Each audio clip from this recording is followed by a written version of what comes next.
देख रही सारिया ही संगतां नूं प्यार ते सत्कार दे नाल नवदीप कौर ते जसविंदर कौर वल्लों प्रवान होवे जी। वाहिगुरू जी का खालसा वाहिगुरू जी की फतेह। अज असीं गल करांगे उस कहरी हफ्ते दी, उस हमले दी जिहड़ा कि सिख कौम ने अपनी रूह दे उपर हंडाया। पिंडे उपर जख्म तां बड़ियां ने खाधे ने, पर रूह दे उपर जो जख्म लगदे ने ना, जो फट लगदे ने, ਉਹ ਛੇਤੀ ਕੀਤੇ ਰਾਜੀ नहीं ਹੁੰਦੇ। ਉਮਰਾਂ तक सदियां तक ਉਹਦਾ असर ਰਿਹਾ ਕਰਦਾ है। ਤੇ सिख कौम एक ਅਜਿਹੀ कौम है जिन्हें हमेशा ही दूजिਆਂ ਦਾ ਭਲਾ ਚਾਹਿਆ है। हिंदुस्तान ਦੇ ਉਹ ਲੋਕ जो बुत पूज ਸੀ, ਉਹਨਾਂ ਨੂੰ गुरु पातशाह ने एक अकाल पुरख ਦੇ ਲੜ ਲਾਇਆ। जो लोग सदियां तीक दूजिਆਂ ਦੀ ਗੁਲਾਮੀ ਕਰਦਿਆਂ ਗੁਲਾਮ ਰਹਿ ਕੇ ਕੀੜਿਆਂ ਕਾਢਿਆਂ ਦੀ ਜ਼ਿੰਦਗੀ ਜਿਉ ਰਹੇ ਸੀ, ਗੁਰੂ ਪਾਤਸ਼ਾਹ ਨੇ ਉਹਨਾਂ ਨੂੰ ਮਹਾਰਾਜੇ ਬਣਨ ਦੀ ਜਾਚ ਸਿਖਾਈ ਹੈ। ਉਹਨਾਂ ਨੂੰ ਅਣਖ ਦੇ ਨਾਲ, ਸਵੈਮਾਨ ਦੇ ਨਾਲ ਜੀਣਾ ਸਿਖਾਇਆ। ਇਹਦੇ ਲਈ ਭਾਵੇਂ ਗੁਰੂ ਨਾਨਕ ਪਾਤਸ਼ਾਹ ਨੂੰ ਬਾਬਰ ਦੇ ਅੱਗੇ ਖੜਨਾ ਪਿਆ, ਭਾਵੇਂ ਗੁਰੂ ਅਰਜਨ ਦੇਵ ਜੀ ਮਹਾਰਾਜ ਨੂੰ ਤਤੀਆਂ ਤਵੀਆਂ ਤੇ ਬਹਿਣਾ ਪਿਆ, ਭਾਵੇਂ ਗੁਰੂ ਤੇਗ ਬਹਾਦਰ ਪਾਤਸ਼ਾਹ ਨੂੰ ਆਪਣਾ ਸੀਸ ਧੜ ਦੇ ਨਾਲੋਂ ਜੁਦਾ ਕਰਾਉਣਾ ਪਿਆ, ਭਾਵੇਂ ਗੁਰੂ ਗੋਬਿੰਦ ਸਿੰਘ ਜੀ ਮਹਾਰਾਜ ਨੂੰ ਸਰਬੰਸ ਤੱਕ ਬਾਰਨਾ ਪਿਆ, ਅਸੀਂ ਕਦੇ ਵੀ ਪਿੱਛੇ ਨਹੀਂ ਹਟੇ। ਸਾਡੇ ਸਤਿਗੁਰੂ ਸਾਹਿਬਾਨ ਨੇ ਆਪ ਬਹਾਦਰੀ ਦੇ ਕੀਰਤੀਮਾਨ ਸਥਾਪਿਤ ਕਰਕੇ ਸਾਡੇ ਅੱਗੇ ਇੱਕ ਮਿਸਾਲ ਕਾਇਮ ਕਰ ਦਿੱਤੀ ਹੈ ਕਿ ਸਿੱਖੋ आओ इस तरीके ਦੇ ਨਾਲ ਜੀਓ ਜੇ ਜਿਉਣਾ ਤਾਂ, नहीं ਤਾਂ ਗੀਦੀਆਂ ਦੀ ਤਰ੍ਹਾਂ ਸੰਸਾਰ ਦੇ ਵਿੱਚ ਜਿਹੇ ਜੇ ਆਏ ਜਿਹੋ ਜੇ ਨਾ ਆਏ, ਉਹਦਾ ਕੋਈ ਫਾਇਦਾ ਨਹੀਂ ਹੈ ਬਹੁਤਾ। ਤੇ ਗੁਰੂ ਪਾਤਸ਼ਾਹ ਨੇ हिंदुस्तान ਦੀ ਨੁਹਾਰ ਬਦਲ ਕੇ ਰੱਖ ਦਿੱਤੀ। ਉਹ ਲੋਕ जो कदी मुगल, कदी पठान ते कदी मुसलमान जा कह लईए जां लोधी, अनेक अंग्रेज हरेक तरह के जिहड़े हमलावर सी उन्हां दे अगे गोडे टेक रहे सी। इन्हां दियां बहू बेटियां उन्हां दियां हरमां दे शिंगार बन रहे सी। इन्हां दे घरां दी दौलत उन्हां नूं अमीर बना रहे सी। पर गुरु पातशाह दे वरोसाए होए सिखां ने जदों सिरां ते दस्तारां सजाइयां ने, ਜਦੋਂ ਗੁਲਾਮੀ ਵਾਲੇ ਜੀਵਨ ਦਾ ਤਿਆਗ ਕੀਤਾ ਹੈ, ਜਦੋਂ ਸਵੈਮਾਨ ਦੇ ਨਾਲ ਜਿਉਣ ਦੀ ਜੁਗਤ ਸਿੱਖੀ ਹੈ, ਖੰਡੇ ਬਾਟੇ ਦੀ ਪਹੁ ਲਈ ਹੈ, ਤਾਂ ਉਸ ਵੇਲੇ ਉਹਨਾਂ ਨੇ ਰੂਹ ਫੂਕ ਦਿੱਤੀ ਆਪਣੇ ਅੰਦਰ ਤੇ ਦੂਜਿਆਂ ਦੇ ਅੰਦਰ ਇੱਕ ਮਿਸਾਲ ਕਾਇਮ ਕੀਤੀ ਕਿ ਕੁਝ ਵੀ ਹੋ ਜਾਏ, ਭਾਵੇਂ ਕਿੰਨੇ ਵੀ ਤਸੀਹੇ ਕਿਉਂ ਨਾ ਝੱਲਣੇ ਪੈ ਜਾਣ, ਭਾਵੇਂ ਚਰਖੀਆਂ ਤੇ ਚੜਨਾ ਪੈ ਜਾਏ, ਬੰਦ ਕਟਵਾਉਣਾ ਪੈ ਜਾਏ, ਫਾਂਸੀਆਂ ਦੇ ਰੱਸੇ ਚੁੰਮਣੇ ਪੈ ਜਾਣ, ਤੇ ਭਾਵੇਂ ਤੋਪਾਂ ਦੇ ਅੱਗੇ ਖੜਨਾ ਪੈ ਜਾਏ, ਬੱਚਿਆਂ ਦੇ ਟੋਟੇ ਕਰਵਾਣੇ ਪੈ ਜਾਣ, ਪਰ ਅਸੀਂ हिंदुस्तान नूं आज़ादी दिवाउणी है। असी मनुखता नूं जीउण दी जाच सिखाउणी है, एक गुलामी खत्म करनी है। अखीर सुख दा साह आया है। महाराजा रणजीत सिंह दे रूप दे विच सिखां ने राज कायम कीता। ਉਹ राज जिहदे विच सारिਆਂ ਨੂੰ बराबरी है, कोई हिंदू नहीं, कोई मुसलमान नहीं, कोई सिख नहीं, हर एक दे नाल बराबर दा वर्ताव हो रहा है। पर फिर समा आया ਜਦੋਂ ਪੂਰੇ ਹਿੰਦੁਸਤਾਨ ਦੇ ਜਿਹੜੀਆਂ ਫੌਜਾਂ ਨੇ ਜਾਂ ਜਿਹੜੇ ਲੋਕ ਨੇ ਉਹ ਅੰਗਰੇਜ਼ਾਂ ਦੇ ਸਾਥੀ ਬਣ ਗਏ, ਪੰਜਾਬ ਦੇ ਉੱਪਰ ਹਮਲਾ ਕੀਤਾ ਹੈ। ਜੰਗ ਹਿੰਦ ਪੰਜਾਬ ਦਾ ਹੋਣ ਲੱਗਾ। ਦੋਵੇਂ ਪਾਤਸ਼ਾਹੀ ਫੌਜਾਂ ਭਾਰੀਆਂ ਨੇ। ਅੱਜ ਹੋਵੇ ਸਰਕਾਰ ਤਾਂ ਮੁੱਲ ਪਾਵੇ, ਜਿਹੜੀਆਂ ਖਾਲਸੇ ਨੇ ਤੇਗਾਂ ਮਾਰੀਆਂ ਨੇ। ਤੇ ਅਖੀਰ ਪੰਜਾਬ ਨੂੰ ਸਮੁੱਚੇ ਹਿੰਦੁਸਤਾਨ ਦੇ ਨਾਲ ਗੁਲਾਮ ਬਣਾ ਲਿਆ ਗਿਆ। ਸਮਾਂ ਫਿਰ ਬੀਤਿਆ। ਸਿੱਖ ਕਦੀ ਗਦਰੀ ਬਾਬੇ ਬਣੇ ਨੇ ਤੇ ਕਦੀ ਕਾਲ ਕੋਠੜੀਆਂ ਦੇ ਵਿੱਚ ਪਏ ਨੇ, ਆਪਣੀਆਂ ਜ਼ਮੀਨਾਂ ਜਾਇਦਾਦਾਂ ਕੁਰਕ ਕਰਾਈਆਂ ਨੇ, ਪਰ ਮੁੜ ਕੇ ਫਿਰ ਦੇਸ਼ ਨੂੰ ਆਜ਼ਾਦ ਕਰਾਉਣ ਦੇ ਲਈ ਆਪਣੇ ਸਿਰਾਂ ਤੇ ਕਫਨ ਬੰਨੇ ਨੇ। ਆਜ਼ਾਦੀ ਮਿਲੀ ਹੈ 1947, ਪਰ ਸਿੱਖਾਂ ਨੂੰ ਉਹ ਕੁਝ ਨਹੀਂ ਮਿਲਿਆ ਜਿਹਦੇ ਹੱਕਦਾਰ ਸੀ। ਉਹ ਹਿੰਦੁਸਤਾਨ ਦਾ ਇਲਾਕਾ ਸਤਲੁਜ ਤੱਕ ਦਾ, ਜੋ ਕਿ ਅਫਗਾਨਿਸਤਾਨ ਦੇ ਨਾਲ ਜਾ ਮਿਲਿਆ ਸੀ, ਅਹਿਮਦ ਸ਼ਾਹ ਅਬਦਾਲੀ ਨੇ ਉਹਨੂੰ ਰਲਾ ਲਿਆ ਸੀ। ਉਹ ਇਹੋ ਜਿਹਾ ਜਰਖੇਜ਼ ਇਲਾਕਾ ਭਾਰਤ ਦੇ ਨਾਲੋਂ ਪੂਰੀ ਤਰ੍ਹਾਂ ਕੱਟ ਦਿੱਤਾ ਗਿਆ ਸੀ ਤੇ ਉਹਦਾ ਟੈਕਸ ਤੱਕ ਸਿੱਧਾ ਅਫਗਾਨਿਸਤਾਨ ਨੂੰ ਜਾਣ ਲੱਗ ਪਿਆ ਸੀ। ਤੇ ਸਿੱਖਾਂ ਨੇ ਆਪਣੇ ਸਿਰਾਂ ਦੇ ਮੁੱਲਾਂ ਦੇ ਵੱਟੇ ਉਸ ਜ਼ਮੀਨ ਦੇ ਟੁਕੜੇ ਨੂੰ, ਉਸ ਜਰਖੇਜ਼ ਇਲਾਕੇ ਨੂੰ ਮੁੜ ਕੇ ਹਿੰਦੁਸਤਾਨ ਦੇ ਨਾਲ ਜੋੜਿਆ, ਜੋ ਕਦੇ ਵੀ ਮੁੜ ਕੇ ਤੋੜਿਆ ਨਹੀਂ ਜਾ ਸਕਿਆ। ਇਹਦੇ ਇਵਜ਼ਾਨੇ ਵਜੋਂ ਸਾਨੂੰ ਸਤਕਾਰ ਮਿਲਣਾ ਚਾਹੀਦਾ ਸੀ।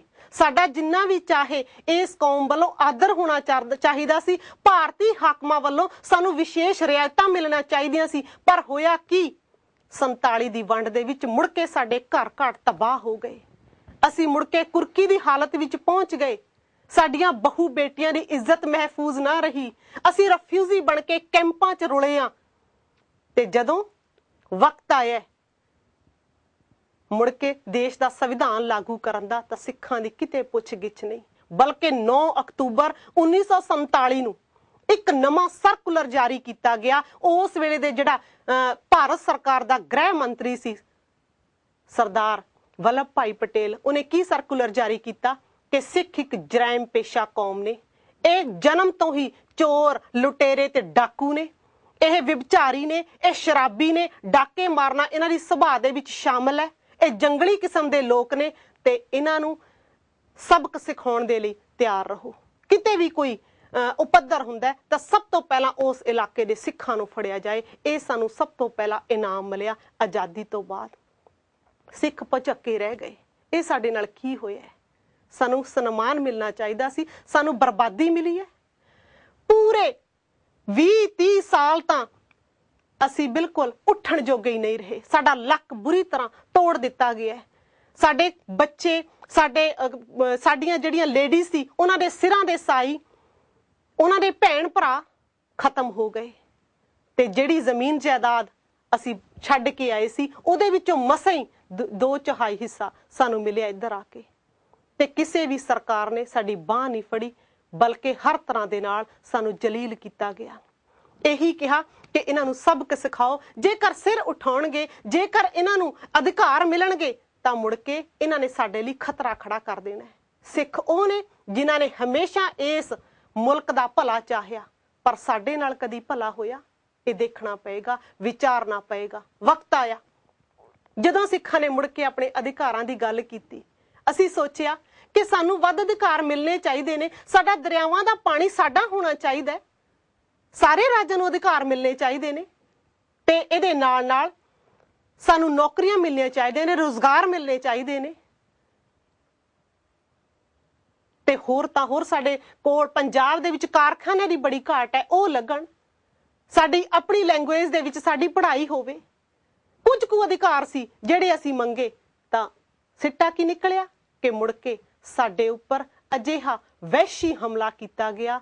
ਸਨ 1984 ਦੇ ਵਿੱਚ ਜੂਨ ਦਾ ਮਹੀਨਾ, ਅੱਜ ਦਾ ਹੀ ਦਿਨ, ਜਦੋਂ ਇਹ ਸ਼ੁਰੂਆਤ ਹੋਈ ਹੈ।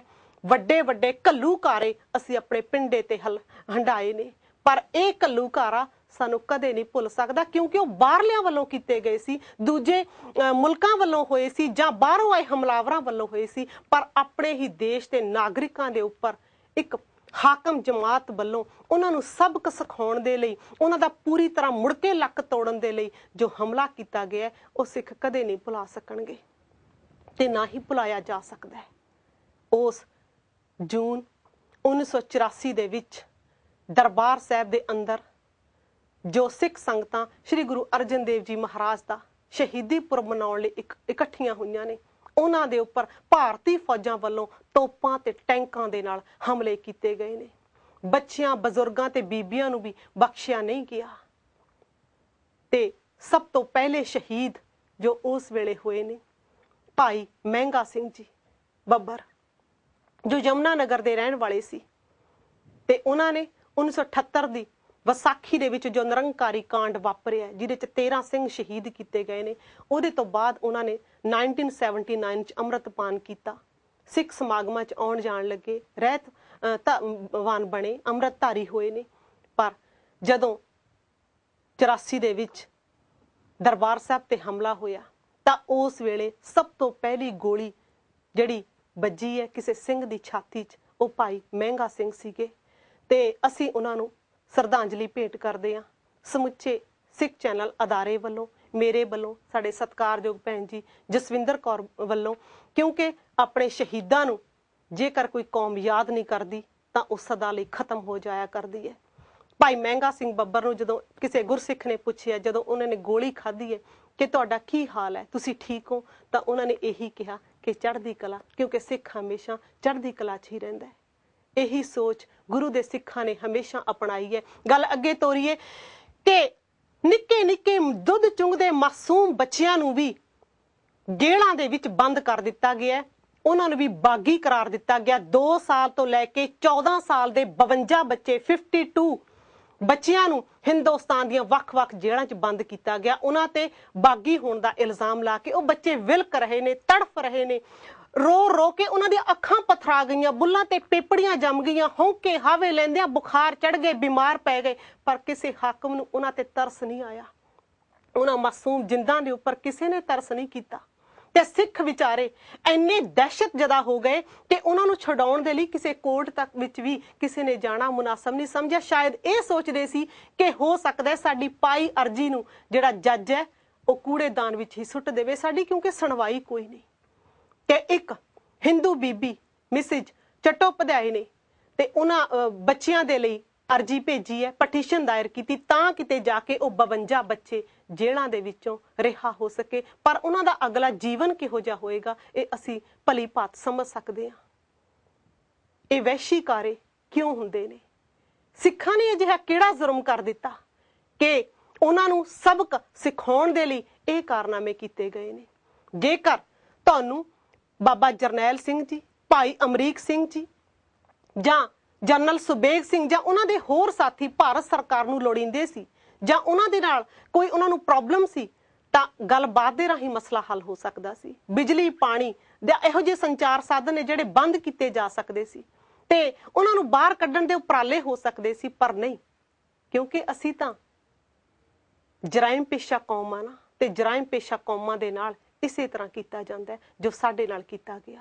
ਮੈਂ ਗੱਲ ਕਰਾਂਗੀ ਸਾਡੇ ਸਤਿਕਾਰਯੋਗ ਭੈਣ ਜੀ ਜਸਵਿੰਦਰ ਕੌਰ ਜੀ ਨਾਲ, ਉਹਨਾਂ ਤੋਂ ਪੁੱਛੀਏ ਕਿ ਉਹ ਕੀ ਸੋਚਦੇ ਨੇ ਉਸ ਕਹਿਰੀ ਹੱਲੇ ਬਾਰੇ। ਤੁਸੀਂ ਵੀ ਤਿਆਰ ਹੋ, ਜ਼ਰੂਰ ਸਾਡੇ ਨਾਲ ਫੋਨ ਤੇ ਰਾਬਤਾ ਕਾਇਮ ਕਰੋ ਤੇ ਸਿੱਖ ਚੈਨਲ ਦੇ ਉੱਪਰ ਆਪਣੇ ਵਿਚਾਰ ਦੇਵੋ। ਸਾਡਾ ਫੋਨ ਨੰਬਰ ਹੈ 0121380150 ਤੇ ਭੈਣ ਜੀ ਸਾਡੇ ਕੋਲ ਕਾਲਰ ਆ ਗਏ ਨੇ। ਤੁਸੀਂ ਆਪਣੇ ਜਿਹੜੇ ਐਕਸਪੀਰੀਅੰਸ ਹੈ ਤੇ ਉਹਦੇ ਬਾਰੇ ਆਪਾਂ ਗੱਲ ਕਰਨੀ ਹੈ, ਜਾਂ ਤੁਸੀਂ ਕੀ ਇਹਦੇ ਬਾਰੇ ਪੜ੍ਹਿਆ ਵਿਚਾਰਿਆ, ਤੁਹਾਨੂੰ ਕੀ ਲੱਗਿਆ ਇਹ ਹੋਣਾ ਚਾਹੀਦਾ ਸੀ, ਨਹੀਂ ਹੋਣਾ ਚਾਹੀਦਾ ਸੀ? ਪਹਿਲਾਂ ਆਪਾਂ ਕਾਲਰ ਨਾਲ ਗੱਲ ਕਰ ਲਈਏ। ਵਾਹਿਗੁਰੂ ਜੀ ਕਾ ਖਾਲਸਾ, ਵਾਹਿਗੁਰੂ ਜੀ ਕੀ ਫਤਿਹ। ਆਪ ਜੀ ਦਾ ਬਹੁਤ ਬਹੁਤ ਸਵਾਗਤ ਹੈ ਜੀ। ਤੁਸੀਂ ਕੌਣ ਹੋ ਤੇ ਕਿੱਥੋਂ ਬੋਲਦੇ ਹੋ? जर्मन तो बोलता जी। वाहिगुरु जी का खालसा, वाहिगुरु जी की फतेह। भाजी तो आपने बहुत ही विस्तार ਦੇ ਨਾਲ ਜੋ ਵੀ 84 ਦੇ ਬਾਰੇ ਦੱਸਿਆ ਸਿੱਖ ਕੌਮ ਨਾਲ ਜੋ ਵੀ ਹੋਇਆ ਜੀ ਭਾਜੀ, ਤੇ ਉਸੇ ਹੀ ਸੰਬੰਧ ਦੇ ਵਿੱਚ ਮੈਂ 2-4 ਲੈਣਾ ਭੈਣ ਜੀ ਲਿਖੀਆਂ ਹੋਈਆਂ ਆ। ਜਰੂਰ ਜੀ, ਜਰੂਰ ਵੀਰ ਜੀ। 84 ਦੇ ਸੰਬੰਧ ਵਿੱਚ ਜੇ ਤੁਹਾਡਾ ਹੁਕਮ ਹੋਵੇ ਤੇ ਮੈਂ ਸੁਣਾਵਾਂ। ਨਹੀਂ, ਜਰੂਰ ਸੁਣਾਓ। ਸ਼ਹੀਦੀ ਪੁਰਬ ਮਨਾਉਂਦੇ ਸਿੰਘ ਗੁਰੂ ਨੂੰ ਧਿਆਉਂਦੇ, ਲਾਉਂਦੇ ਟੰਡੀਆਂ ਛਬੀਲਾਂ, 4-5-6 ਜੂਨ ਦਾ ਮਹੀਨਾ ਕੀਤਾ ਇੰਦਰਾਂ ਨੇ ਕਹਿਰ, ਸਾਡਾ ਸਾੜ ਦਿੱਤਾ ਸੀਨਾ। ਸਿੰਘਾਂ ਕੀਤੀ ਕੁਰਬਾਨੀ, ਬਾਰੀ ਦੇਸ਼ ਤੋਂ ਜਵਾਨੀ, ਕੀਤਾ ਸਾਨੂੰ ਸੀ ਬਗਾਨਾ। ਫੌਜ ਸੈਂਟਰ ਨੇ ਚੜਾਈ, ਨੇਕੀ ਸਾਡੀ ਖੂਹ ਦੇ ਵਿੱਚ ਪਾਈ, ਸਾਡਾ ਪਾੜ ਦਿੱਤਾ ਸੀਨਾ। ਅਕਾਲ ਤਖਤ ਨੂੰ ਢਾ ਕੇ ਕਿਹੜੇ ਗਈ ਸੁੱਖ ਪਾ ਕੇ, ਸਿੰਘ ਮਾਰ ਤੇ ਲੜਾ ਕੇ। 4 ਜੂਨ ਵਾਲੀ ਰਾਤ ਫੌਜ ਖੋਲ ਦਿੱਤਾ ਫੈਰ, ਏਦਾਂ ਹੁਕਮ ਸੁਣਾ ਕੇ। ਘੇਰਾ ਚਾਰੇ ਪਾਸੀ ਪਾਇਆ, ਫੌਜ ਹੁਕਮ ਸੁਣਾਇਆ, ਸਾਨੂੰ ਰੱਖਿਆ ਦਿਵਾ ਕੇ।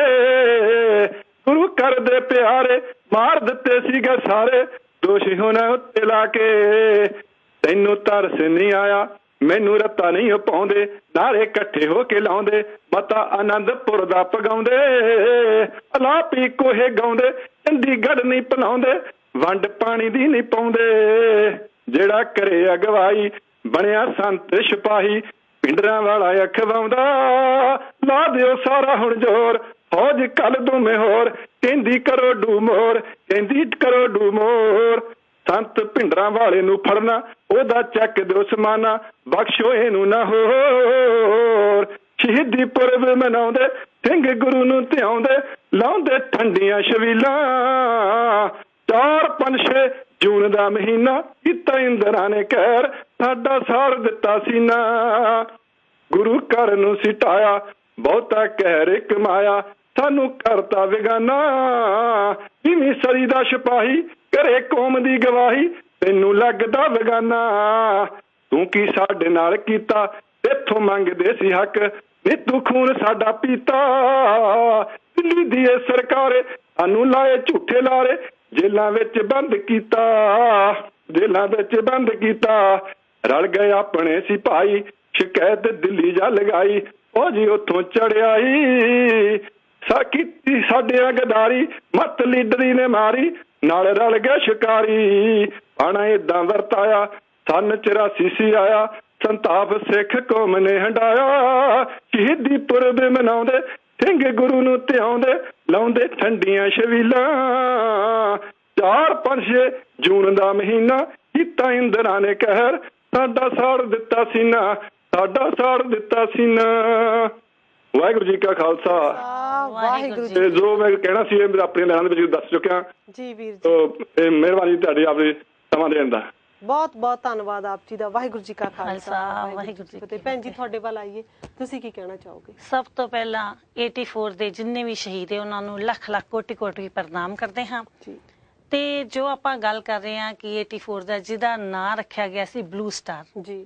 ਤੇ ਇਸ ਦਾ ਦੇਖੋ, ਅਗਰ ਇਹ ਸੋਚੀ ਸਮਝੀ ਸਾਜ਼ਿਸ਼ ਸੀ ਬਹੁਤ ਵੱਡੀ ਕਿ ਇਹਦਾ 1 ਸਾਲ ਪਹਿਲੇ ਹੀ ਮਾਡਲ ਬਣਾਇਆ ਗਿਆ ਸੀ ਤੇ ਉਹਦੇ ਉੱਤੇ ਟ੍ਰੇਨਿੰਗ ਦਿੱਤੀ ਗਈ ਸੀ ਕਿ ਕਿਸ ਤਰ੍ਹਾਂ ਇੱਥੇ ਹਮਲਾ ਕਰਨਾ ਹੈ। ਬਿਲਕੁਲ ਅਚਨਚੇਤੀ ਕੁਛ ਨਹੀਂ ਹੋਇਆ। ਪੂਰਾ 1 ਸਾਲ ਟ੍ਰੇਨਿੰਗ ਦਿੱਤੀ ਗਈ ਹੈ ਕਿ ਕਿਸ ਤਰ੍ਹਾਂ ਇੱਥੇ, ਕਿਸ ਤਰ੍ਹਾਂ ਇਹਨਾਂ ਨੂੰ ਘੇਰਾ ਪਾਣਾ ਹੈ, ਕਿਸ ਤਰ੍ਹਾਂ ਹਮਲਾ ਕਰਨਾ ਹੈ। ਤੇ ਉਹ ਉਹਨਾਂ ਨੂੰ ਦੇਖੋ ਸ਼ਹੀਦੀ ਪੁਰਬ ਤੇ ਹੀ ਉਹਨਾਂ ਨੇ ਇਹ ਦਿਨ ਚੂਜ਼ ਕੀਤਾ। ਕਹਿੰਦੇ ਹਨ ਕਿ ਇਸ ਦਿਨ ਬਹੁਤ ਜ਼ਿਆਦਾ ਸਿੱਖ ਦਰਬਾਰ ਸਾਹਿਬ ਵਿੱਚ ਹੋਣਗੇ ਕਿ ਸਿੱਖ ਕੌਮ ਨੂੰ ਖਤਮ ਕਰਨਾ ਹੈ, ਉਹਨਾਂ ਨੂੰ ਖੌਫ ਜ਼ਿਆਦਾ ਕਰਨਾ ਹੈ ਕਿ ਵੀ ਇੱਥੇ ਕੋਈ ਆ ਹੀ ਨਾ ਸਕੇ। ਤਾਂ ਉਹਨਾਂ ਨੇ ਜਾਣ ਕੇ ਉਹ ਦਿਨ ਵੀ ਉਹੀ ਚੁਣਿਆ ਕਿ ਜਿਸ ਦਿਨ ਬਈ ਸਾਰੇ ਹੀ ਸ਼੍ਰੀ ਗੁਰੂ ਅਰਜਨ ਦੇਵ ਜੀ ਦਾ ਸ਼ਹੀਦੀ ਗੁਰਪੁਰਬ, ਮੇਰੇ ਖਿਆਲ ਉਸ ਦਿਨ 3 ਜੂਨ ਨੂੰ ਹੀ ਸੀ ਜੀ। ਤੇ ਜਦੋਂ ਕਿ ਸੰਗਤਾਂ ਪਹਿਲੇ ਹੀ ਆ ਕੇ ਉੱਥੇ ਬੈਠੀਆਂ ਹੋਈਆਂ ਸਨ, ਉਹ ਗੁਰਪੁਰਬ ਮਨਾਉਣ ਵਾਸਤੇ ਆਈਆਂ ਹੋਈਆਂ ਸਨ। ਤੇ ਫਿਰ ਮਤਲਬ ਉਸ ਤੋਂ ਬਾਅਦ ਦੇਖੋ ਉਹਨਾਂ ਨੇ ਅੱਜ ਦੇ ਦਿਨ 1 ਜੂਨ ਨੂੰ ਰਾਮਦਾਸ ਸਰਾਂ ਦੇ ਉੱਤੇ ਪਹਿਲੇ ਕਬਜ਼ਾ ਕੀਤਾ। 2 ਜੂਨ ਨੂੰ ਪਾਣੀ ਬਿਜਲੀ ਸਭ ਬੰਦ ਕਰ ਦਿੱਤਾ ਗਿਆ, ਕਨੈਕਸ਼ਨ ਕੱਟ ਦਿੱਤਾ ਗਿਆ। ਤੇ 3 ਜੂਨ ਨੂੰ ਫਾਇਰਿੰਗ ਸ਼ੁਰੂ ਹੋ ਗਈ ਸੀ ਤੇ ਫਿਰ 7 ਜੂਨ ਤੱਕ ਇਸ ਤਰ੍ਹਾਂ ਚੱਲਦਾ ਰਿਹਾ। 7 ਜੂਨ ਨੂੰ ਆਰਮੀ ਨੇ ਕਬਜ਼ਾ ਕਰ ਲਿਆ ਜੀ। ਤੇ ਇਸ ਤਰ੍ਹਾਂ ਮਤਲਬ ਕਿ ਜਦੋਂ ਅਸੀਂ ਆਪਣੇ ਹੱਕ ਮੰਗੇ, ਕਹਿੰਦੇ ਹਨ ਕਿ ਇੱਥੇ ਸੰਤ ਜਰਨੈਲ ਸਿੰਘ ਭਿੰਡਰਾਂਵਾਲੇ ਸੀ ਤਾਂ ਉਹਨਾਂ ਨੇ ਅਟੈਕ ਕੀਤਾ ਹੈ। ਸਾਰੇ ਤਕਰੀਬਨ ਇਹੀਓ ਕਹਿੰਦੇ ਹਨ ਨਾ, ਪਰ ਇਹਨਾਂ ਨੂੰ ਪੁੱਛਣ ਵਾਲਾ ਹੋਏ ਜਿਹੜੇ ਬਾਕੀ 38 ਗੁਰਦੁਆਰਿਆਂ 'ਚ ਉਦੋਂ ਹਮਲਾ ਕੀਤਾ ਉੱਥੇ ਕਿਹੜੇ ਭਿੰਡਰਾਂਵਾਲੇ ਬੈਠੇ ਸਨ? ਕਿ ਇਹ ਤਾਂ ਇੱਕ ਐਕਸਕਿਊਜ਼ ਬਣਾਇਆ ਸੀ ਉਹਨਾਂ ਨੇ ਕਿ ਬਈ ਹਾਂ ਉੱਥੇ ਬੈਠੇ ਸਨ ਤਾਂ ਸਾਨੂੰ ਕਰਨਾ ਪਿਆ, ਅਦਰਵਾਈਜ਼ ਉੱਧਰ ਹਮਲਾ ਅਸੀਂ ਕਰਨਾ ਨਹੀਂ ਸੀ। ਪਰ ਬਾਕੀ ਜਿਹੜੇ 38 ਗੁਰਦੁਆਰੇ ਇਸ ਲਪੇਟ ਵਿੱਚ ਤੁਸੀਂ ਲੈ ਲਏ, ਉੱਥੇ ਕੌਣ ਬੈਠਾ ਸੀ? ਉਹ ਤਾਂ ਤੁਸੀਂ ਸਿੱਖਾਂ ਨੂੰ ਖਤਮ ਕਰਨ ਵਾਸਤੇ ਕੀਤਾ ਸੀ ਨਾ। ਆਪਾਂ ਦੇਖੀਏ, ਨਿਗਾਹ ਮਾਰੀਏ, ਆਪਾਂ ਇਤਿਹਾਸ ਪੜ੍ਹੀਏ ਕਿ ਜਿੰਨੇ ਵੀ ਹਕੂਮਤ, ਜਿਹੜੀ ਵੀ ਹਕੂਮਤ ਆਈ ਹੈ, ਉਹਨਾਂ ਨੇ ਇਹੋ ਚਾਹਿਆ ਕਿ ਸਿੱਖ ਖਤਮ ਹੋ ਜਾਣ। ਬਿਲਕੁਲ। ਜਿਹੜੀ ਵੀ ਹਕੂਮਤ ਆਈ ਹੈ ਦਰਬਾਰ ਸਾਹਿਬ ਦੇ ਉੱਤੇ ਅਟੈਕ ਕਰਨਾ ਸ਼ੁਰੂ, ਕਿਉਂਕਿ ਸਾਡਾ ਕੇਂਦਰ ਹੈ ਸਾਡਾ। ਉੱਥੇ ਅਟੈਕਾਂ ਨੂੰ ਲੱਗਦਾ ਕਿ ਇਹਨਾਂ ਦੇ ਦਿਲ ਤੇ ਵੱਜੇਗੀ। ਸਾਡੇ ਕੋਲ ਕਾਲਰ ਆ ਗਏ ਨੇ ਭੈਣ ਜੀ, ਇੱਥੋਂ ਹੀ ਗੱਲ ਆਪਾਂ ਅੱਗੇ ਜਾਰੀ ਕਰਾਂਗੇ। ਵਾਹਿਗੁਰੂ ਜੀ ਕਾ ਖਾਲਸਾ, ਵਾਹਿਗੁਰੂ ਜੀ ਕੀ ਫਤਿਹ। ਹਾਂਜੀ, ਤੁਸੀਂ ਕਾਲ ਮੇਰਾ ਖਿਆਲ ਡ੍ਰੌਪ ਹੋ ਗਈ ਹੈ। ਤੇ ਹਾਂਜੀ, ਤੁਸੀਂ ਦੱਸੋ ਕਿ ਹਰ ਇੱਕ ਜਿਹੜੀ ਹਕੂਮਤ ਹੈ ਉਹਨੇ ਇਹੀ ਕੋਸ਼ਿਸ਼ ਕੀਤੀ ਹੈ ਕਿ ਜਿਹੜੀ ਸੱਚ ਦੀ ਆਵਾਜ਼ ਹੈ ਇਹਨੂੰ ਖਤਮ ਕੀਤਾ ਜਾਏ, ਜਾਂ ਤਾਂ ਇਹ ਗੁਲਾਮਾਂ ਦੀ ਤਰ੍ਹਾਂ ਸਿਰ ਨਵਾ ਕੇ ਜੀਣਾ ਸਿੱਖ ਲੈਣ ਤੇ ਜਾਂ ਫਿਰ ਜਿਹੜੇ ਉੱਠੇ ਹੋਏ ਸਰ ਨੇ ਇਹਨਾਂ ਨੂੰ ਕੱਟ ਦੋ, ਡਰਦੇ ਮਾਰੇ ਦੁਬਾਰਾ ਕੋਈ ਸਿਰ ਨਾ ਉਠਾ ਸਕੇ। ਇਸੇ ਵਾਸਤੇ ਖੌਫ ਜ਼ਿਆਦਾ ਕਰਨ ਵਾਸਤੇ ਉਹਨਾਂ ਨੇ ਇਹ ਕਾਂਡ ਕੀਤਾ। ਦੇਖੋ ਕਿੰਨਾ ਸਰੋਵਰ ਸਾਰਾ ਖੂਨ ਨਾਲ ਭਰ ਦਿੱਤਾ ਗਿਆ। ਅਸੀਂ ਸੋਚਦੇ ਹਾਂ ਨਾ ਤਾਂ ਰੌਂਗਟੇ ਜੇ ਖੜੇ ਹੋ ਜਾਂਦੇ ਨੇ ਕਿ ਕਿਸ ਤਰ੍ਹਾਂ, ਮਤਲਬ ਕਿੰਨਾ ਕਹਿ ਰਟਾਇਆ ਕਿ ਇੰਨੀ ਗਰਮੀ, ਬਿਜਲੀ ਪਾਣੀ ਬੰਦ ਕਰ ਦੇਣਾ, ਕਿ ਇਹਨਾਂ ਨੂੰ ਪਾਣੀ ਨਹੀਂ ਮਿਲੇਗਾ। ਅਗਰ ਵਾਕਈ ਅਗਰ ਇਹਨਾਂ ਨੇ ਸਿਰਫ ਫੜਨਾ ਹੀ ਸੀ, ਜੋ ਤੁਸੀਂ ਗੱਲ ਕਰ ਰਹੇ ਸੀ ਕਿ ਅਗਰ ਬਿਜਲੀ ਪਾਣੀ ਬੰਦ ਕਰਕੇ ਕਿਸੇ ਢੰਗ ਨਾਲ ਵੀ ਜਾ ਕੇ ਕਿੰਨੀ ਦੇਰ ਰਹਿ ਸਕਦੇ ਸੀ, ਪਰ ਨਹੀਂ, ਇਹ ਤਾਂ ਨਹੀਂ ਗੱਲ। ਬਿਲਕੁਲ ਇਹਨਾਂ ਨੇ ਤਾਂ ਖਤਮ ਕਰਨੇ ਸੀ ਜਿੰਨੇ ਵੀ ਜ਼ਿਆਦਾ। ਫਿਰ ਇਹਨਾਂ ਨੇ ਸਾਰੇ ਪਾਸੇ ਬਾਹਰੋਂ ਕੋਈ ਵੀ ਆ ਨਹੀਂ ਸਕਦਾ, ਬਾਹਰ ਜਾ ਨਹੀਂ ਸਕਦਾ, ਕਾਫੀ ਜਿਹਾ ਲਗਾ ਦਿੱਤਾ ਸੀ ਕਿ ਬਿਲਕੁਲ ਵੀ ਨਹੀਂ ਕੋਈ ਜਾ ਆ ਸਕਦਾ। ਤੇ ਮਤਲਬ ਉਹਨਾਂ ਨੇ ਉਹ ਕਹਿ ਰਟਾਇਆ। ਪਹਿਲੇ ਦੇਖੋ, ਆਪਾਂ ਹੁਣ ਹਰ ਇੱਕ ਗੁਰੂ ਘਰ ਵਿੱਚ ਇਹ ਆਵਾਜ਼ ਆਉਂਦੀ ਹੈ ਨਾ, ਜਦੋਂ ਵੀ ਅਖੰਡ ਪਾਠ ਸਾਹਿਬ ਦੇ ਭੋਗ ਪਾਏ ਜਾਂਦੇ ਹਨ ਜਾਂ ਨਗਰ ਕੀਰਤਨ ਜਾਂ ਕੁਛ ਵੀ ਹੁੰਦਾ ਹੈ, ਤੇ ਇਹ ਜ਼ਰੂਰ ਕਿਹਾ ਜਾਂਦਾ ਖਾਲਿਸਤਾਨ ਜਿੰਦਾਬਾਦ। ਇਹ ਕਦੋਂ ਕਿਹਾ ਜਾਂਦਾ ਹੈ? ਸੰਤ ਭਿੰਡਰਾਂਵਾਲਿਆਂ ਨੇ ਕਿਹਾ ਸੀ ਜਦੋਂ ਦਰਬਾਰ ਸਾਹਿਬ ਅਟੈਕ ਹੋਏਗਾ, ਅਗਰ ਦਰਬਾਰ ਸਾਹਿਬ ਪੁਲਿਸ ਆਈ, ਆਰਮੀ ਵੜੀ, ਤੇ ਫਿਰ ਖਾਲਿਸਤਾਨ ਦੀ ਨੀਂਹ ਰੱਖੀ ਜਾਏਗੀ। ਸਾਡੇ ਕੋਲ ਕਾਲਰ ਆ ਗਏ ਨੇ। ਵਾਹਿਗੁਰੂ ਜੀ ਕਾ ਖਾਲਸਾ, ਵਾਹਿਗੁਰੂ ਜੀ ਕੀ ਫਤਿਹ। ਹਾਂਜੀ, ਆਪ ਜੀ ਕੌਣ ਹੋ ਤੇ ਕਿੱਥੋਂ ਬੋਲਦੇ ਹੋ ਜੀ? ਹੈਲੋ। ਤੁਹਾਡੇ ਸਾਰੇ ਸਟਾਫ ਨੂੰ ਤੇ ਦਰਸ਼ਕਾਂ ਨੂੰ ਗੁਰਦੇਵ ਸਿੰਘ ਭੋਗਲ ਵੱਲੋਂ ਵਾਹਿਗੁਰੂ ਜੀ ਕਾ ਖਾਲਸਾ ਵਾਹਿਗੁਰੂ ਜੀ ਕੀ ਫਤਿਹ। ਭੋਗਲ ਸਾਹਿਬ ਕੀ ਕਹਿਣਾ ਚਾਹੋਗੇ ਆਪ? ਕਿਵੇਂ ਠੀਕ ਠਾਕ ਹੋ? ਜੀ ਬਿਲਕੁਲ, ਕਿਰਪਾ ਮਹਾਰਾਜ ਦੀ। ਬਹੁਤ ਵਧੀਆ ਬਹੁਤ ਵਧੀਆ। ਤੁਸੀਂ ਭਾਈ ਆ ਸਾਰਾ ਮਹੀਨਾ ਮਨਾਉਣਾ ਕਿਉਂ ਨਹੀਂ? ਅਸੀਂ ਨਹੀਂ ਮਨਾਵਾਂਗੇ ਤੇ ਕੌਣ ਮਨਾਏਗਾ ਜੀ? ਬਿਲਕੁਲ ਹੈ ਨਾ ਜੀ। ਤੇ ਤੁਸੀਂ ਸਾਰਾ ਇਤਿਹਾਸ ਆਪਾਂ ਸਾਰੇ ਭੈਣ ਭਰਾ ਜਾਣਦੇ ਆ, ਪਰ ਇਹ ਤਾਂ ਚਲੋ ਆਪਣੇ ਮਨ ਦੀ ਭਾਵਨਾ ਪੇਸ਼ ਕਰਨੀ ਹੁੰਦੀ ਆ ਜੀ ਬਾਜੀ, ਕਿ ਉਹਨਾਂ ਨੂੰ ਕਿਉਂਕਿ ਸਾਡੇ ਤਾਂ ਲਫ਼ਜ਼ ਜਿਹੜੇ ਅਲਫਾਜ਼ ਨੇ ਉਹ ਬੜੇ ਹਲਕੇ ਫੁਲਕੇ ਪੈ ਜਾਂਦੇ ਨੇ, ਪਰ ਜਦੋਂ ਆਪਣੇ ਗੁਰੂ ਸਾਹਿਬਾਨ ਨੂੰ ਆਪਣੇ ਸ਼ਹੀਦਾਂ ਨੂੰ ਯਾਦ ਕਰਨਾ, ਕੋਈ ਅਲਫਾਜ਼ ਤੇ ਸਾਨੂੰ ਚੁਣਨੇ ਪੈਣੇ ਨੇ ਨਾ। ਜੀ ਜੀ ਬਿਲਕੁਲ ਸਹੀ। ਤੇ ਇਸ ਕਰਕੇ ਮੈਂ ਸਿਰਫ 2 ਸ਼ੇਰ ਬੋਲ ਕੇ ਹਮੇਸ਼ਾ ਦੀ ਤਰ੍ਹਾਂ ਤੇ ਤੁਹਾਡੇ ਕੋਲੋਂ ਖਿਮਾ ਲੈ ਲੈਣੀ ਆ। ਜਰੂਰ ਭੋਗਲ ਸਾਹਿਬ, ਜਰੂਰ ਕਹੋ। ਬਹੁਤ ਧੰਨਵਾਦ। ਤੁਹਾਡੇ ਵਿਸ਼ੇ ਦੇ ਨਾਲ ਬਿਲਕੁਲ ਢੁੱਕਦੀਆਂ ਲਾਈਨਾਂ ਨੇ। ਕਹਿੰਦਾ ਜਾਣੀ ਜਾਣ ਤੋਂ ਬਿਹਤਰ ਕੌਣ ਜਾਣੇ ਜੀ, ਜਾਣੀ ਜਾਣ ਤੋਂ ਬਿਹਤਰ ਕੌਣ ਜਾਣੇ, ਜੰਨਤ ਵਰਗਾ ਸਾਨੂੰ ਜਹਾਨ ਮਿਲਿਆ। ਓਏ ਪਸ਼ੂ ਨਾਲੋਂ ਹੈ ਭੈੜੀ ਕਰਤੂਤ, ਭਾਵੇਂ ਤਾਂ ਵੀ ਪੁਰਸ਼ ਨੂੰ ਇੰਨਾ ਸਨਮਾਨ ਮਿਲਿਆ। ਜੀ ਜਾਣੀ ਜਾਣ ਤੋਂ ਬਿਹਤਰ ਕੌਣ ਜਾਣੇ, ਜੰਨਤ ਵਰਗਾ ਸਾਨੂੰ ਜਹਾਨ ਮਿਲਿਆ। ਪਸ਼ੂ ਨਾਲੋਂ ਹੈ ਭੈੜੀ ਕਰਤੂਤ, ਭਾਵੇਂ ਤਾਂ ਵੀ ਪੁਰਸ਼ ਨੂੰ ਇੰਨਾ ਸਨਮਾਨ ਮਿਲਿਆ। ਕਹਿੰਦਾ ਕੀ ਕਹੀਏ ਤੇ ਕਹੀਏ ਕਿਸ ਨੂੰ, ਕੀ ਕਹੀਏ ਤੇ ਕਹੀਏ ਕਿਸ ਨੂੰ, ਕੰਨਾਂ ਵਾਲੇ ਹੀ ਬੋਲੇ ਨੇ ਬਣੀ ਫਿਰਦੇ। ਓਏ ਸੱਜਣ ਠੱਗ ਤੇ ਠੱਗ ਨੂੰ ਕਹਿਣ ਸੱਜਣ, ਭੱਦਰ ਪੁਰਸ਼ ਵੀ ਭੋਲੇ ਨੇ ਬਣੀ ਫਿਰਦੇ। ਵਾਹ ਜੀ ਵਾਹ। ਕਹਿੰਦਾ ਬਹੁਤ ਸ਼ੁਕਰੀਆ ਨਵਦੀਪ ਜੀ। ਕਹਿੰਦਾ ਐਸੇ ਭਾਈਚਾਰੇ ਤੋਂ ਜਾਈਏ ਬਲਿਹਾਰ ਭੋਗਲ, ਐਸੇ ਭਾਈਚਾਰੇ ਤੋਂ ਜਾਈਏ ਬਲਿਹਾਰ ਭੋਗਲ, ਜਿੱਥੇ ਅਣਕਿਆਸੇ ਰਿਸ਼ਤੇ ਨੇ ਬਣ ਜਾਂਦੇ। ਓਏ ਕਤਲ ਹੋਇਆ ਤੇ ਅੱਤਵਾਦ ਦੀ ਮੋਹਰ ਲੱਗੇ, ਕਾਤਲ ਸ਼ਰੇਆਮ ਫਰਿਸ਼ਤੇ ਨੇ ਬਣ ਜਾਂਦੇ। ਜੀ ਜੀ ਬਹੁਤ ਅੱਛੇ। ਐਸੇ ਭਾਈਚਾਰੇ ਤੋਂ ਜਾਈਏ ਬਲਿਹਾਰ ਭੋਗਲ, ਜਿੱਥੇ ਅਣਕਿਆਸੇ ਰਿਸ਼ਤੇ ਨੇ ਬਣ ਜਾਂਦੇ। ਓਏ ਕਤਲ ਹੋਇਆ ਤੇ ਅੱਤਵਾਦ ਦੀ ਮੋਹਰ ਲੱਗੇ, ਕਾਤਲ ਸ਼ਰੇਆਮ ਫਰਿਸ਼ਤੇ ਨੇ ਬਣ ਜਾਂਦੇ। ਯਾਰੋ ਕਾਤਲ ਸ਼ਰੇਆਮ ਨੇ ਫਰਿਸ਼ਤੇ ਬਣ ਜਾਂਦੇ। ਬੀਬੀ ਜੀ ਦੂਸਰਾ ਸ਼ੇਰ ਅਰਜ਼ ਕਰਦਾ। ਜੀ ਜੀ। ਕਹਿੰਦਾ ਤਖਤਾਂ ਵਾਲਿਆਂ ਤੋਂ ਤਾਕਤਾਂ ਖੋਣ ਖਾਤਰ, ਤਖਤਾਂ ਵਾਲਿਆਂ ਤੋਂ ਤਾਕਤਾਂ ਖੋਣ ਖਾਤਰ, ਤਖਤਾਂ ਵਾਲਿਆਂ ਦੇ ਅਕਸਰ ਟਕਰਾਅ ਹੁੰਦੇ। ਸਬਕ ਸਿਖਾਉਣ 'ਚ ਰਹਿਣ ਨਾ ਕਸਰ ਦਿੰਦੇ, ਸਾਹਮਣੇ ਆਪਣੇ ਹੀ ਭਾਵੇਂ ਭਰਾ ਹੁੰਦੇ। ਜੀ ਜੀ ਬਿਲਕੁਲ ਸਹੀ ਕਹਿ ਰਹੇ ਹੋ। ਬਹੁਤ ਧੰਨਵਾਦ। ਤਖਤਾਂ ਵਾਲਿਆਂ ਤੋਂ ਤਾਕਤਾਂ ਖੋਣ ਖਾਤਰ, ਤਖਤਾਂ ਵਾਲਿਆਂ ਦੇ ਅਕਸਰ ਟਕਰਾਅ ਹੁੰਦੇ। ਓਏ ਸਬਕ ਸਿਖਾਉਣ 'ਚ ਰਹਿਣ ਨਾ ਕਸਰ ਦਿੰਦੇ, ਸਾਹਮਣੇ ਆਪਣੇ ਹੀ ਭਾਵੇਂ ਭਰਾ ਹੁੰਦੇ। ਕਹਿੰਦਾ ਤਖਤਾਂ ਵਿੱਚ ਬੜਾ ਫਰਕ ਹੁੰਦਾ ਹੈ, ਤਖਤਾਂ ਵਿੱਚ ਬੜਾ ਫਰਕ ਹੁੰਦਾ ਹੈ। ਇੱਕ ਉਹ ਜਿਹੜੇ ਮੁੱਕਦੇ ਮੁੱਕ ਜਾਂਦੇ, ਇੱਕ ਸੱਚ ਦੇ ਸਦਾ ਪਹਿਰੇਦਾਰ ਪੱਕੇ, ਉਹਨਾਂ ਅੱਗੇ ਝੂਠੇ ਨੇ ਝੁਕ ਜਾਂਦੇ। ਵਾਹ ਜੀ ਵਾਹ। ਤਖਤਾਂ ਵਿੱਚ ਬੜਾ ਫਰਕ ਹੁੰਦਾ ਹੈ। ਇੱਕ ਉਹ ਜਿਹੜੇ ਮੁੱਕਦੇ ਮੁੱਕ ਜਾਂਦੇ, ਓਏ ਇੱਕ ਸੱਚ ਦੇ ਸਦਾ ਪਹਿਰੇਦਾਰ ਪੱਕੇ, ਉਹਨਾਂ ਅੱਗੇ ਝੂਠੇ ਨੇ ਝੁਕ ਜਾਂਦੇ। ਕਹਿੰਦਾ ਤਖਤ ਇਮਾਰਤ ਨਹੀਂ ਪਰ ਸਿਧਾਂਤ ਹੁੰਦਾ ਹੈ।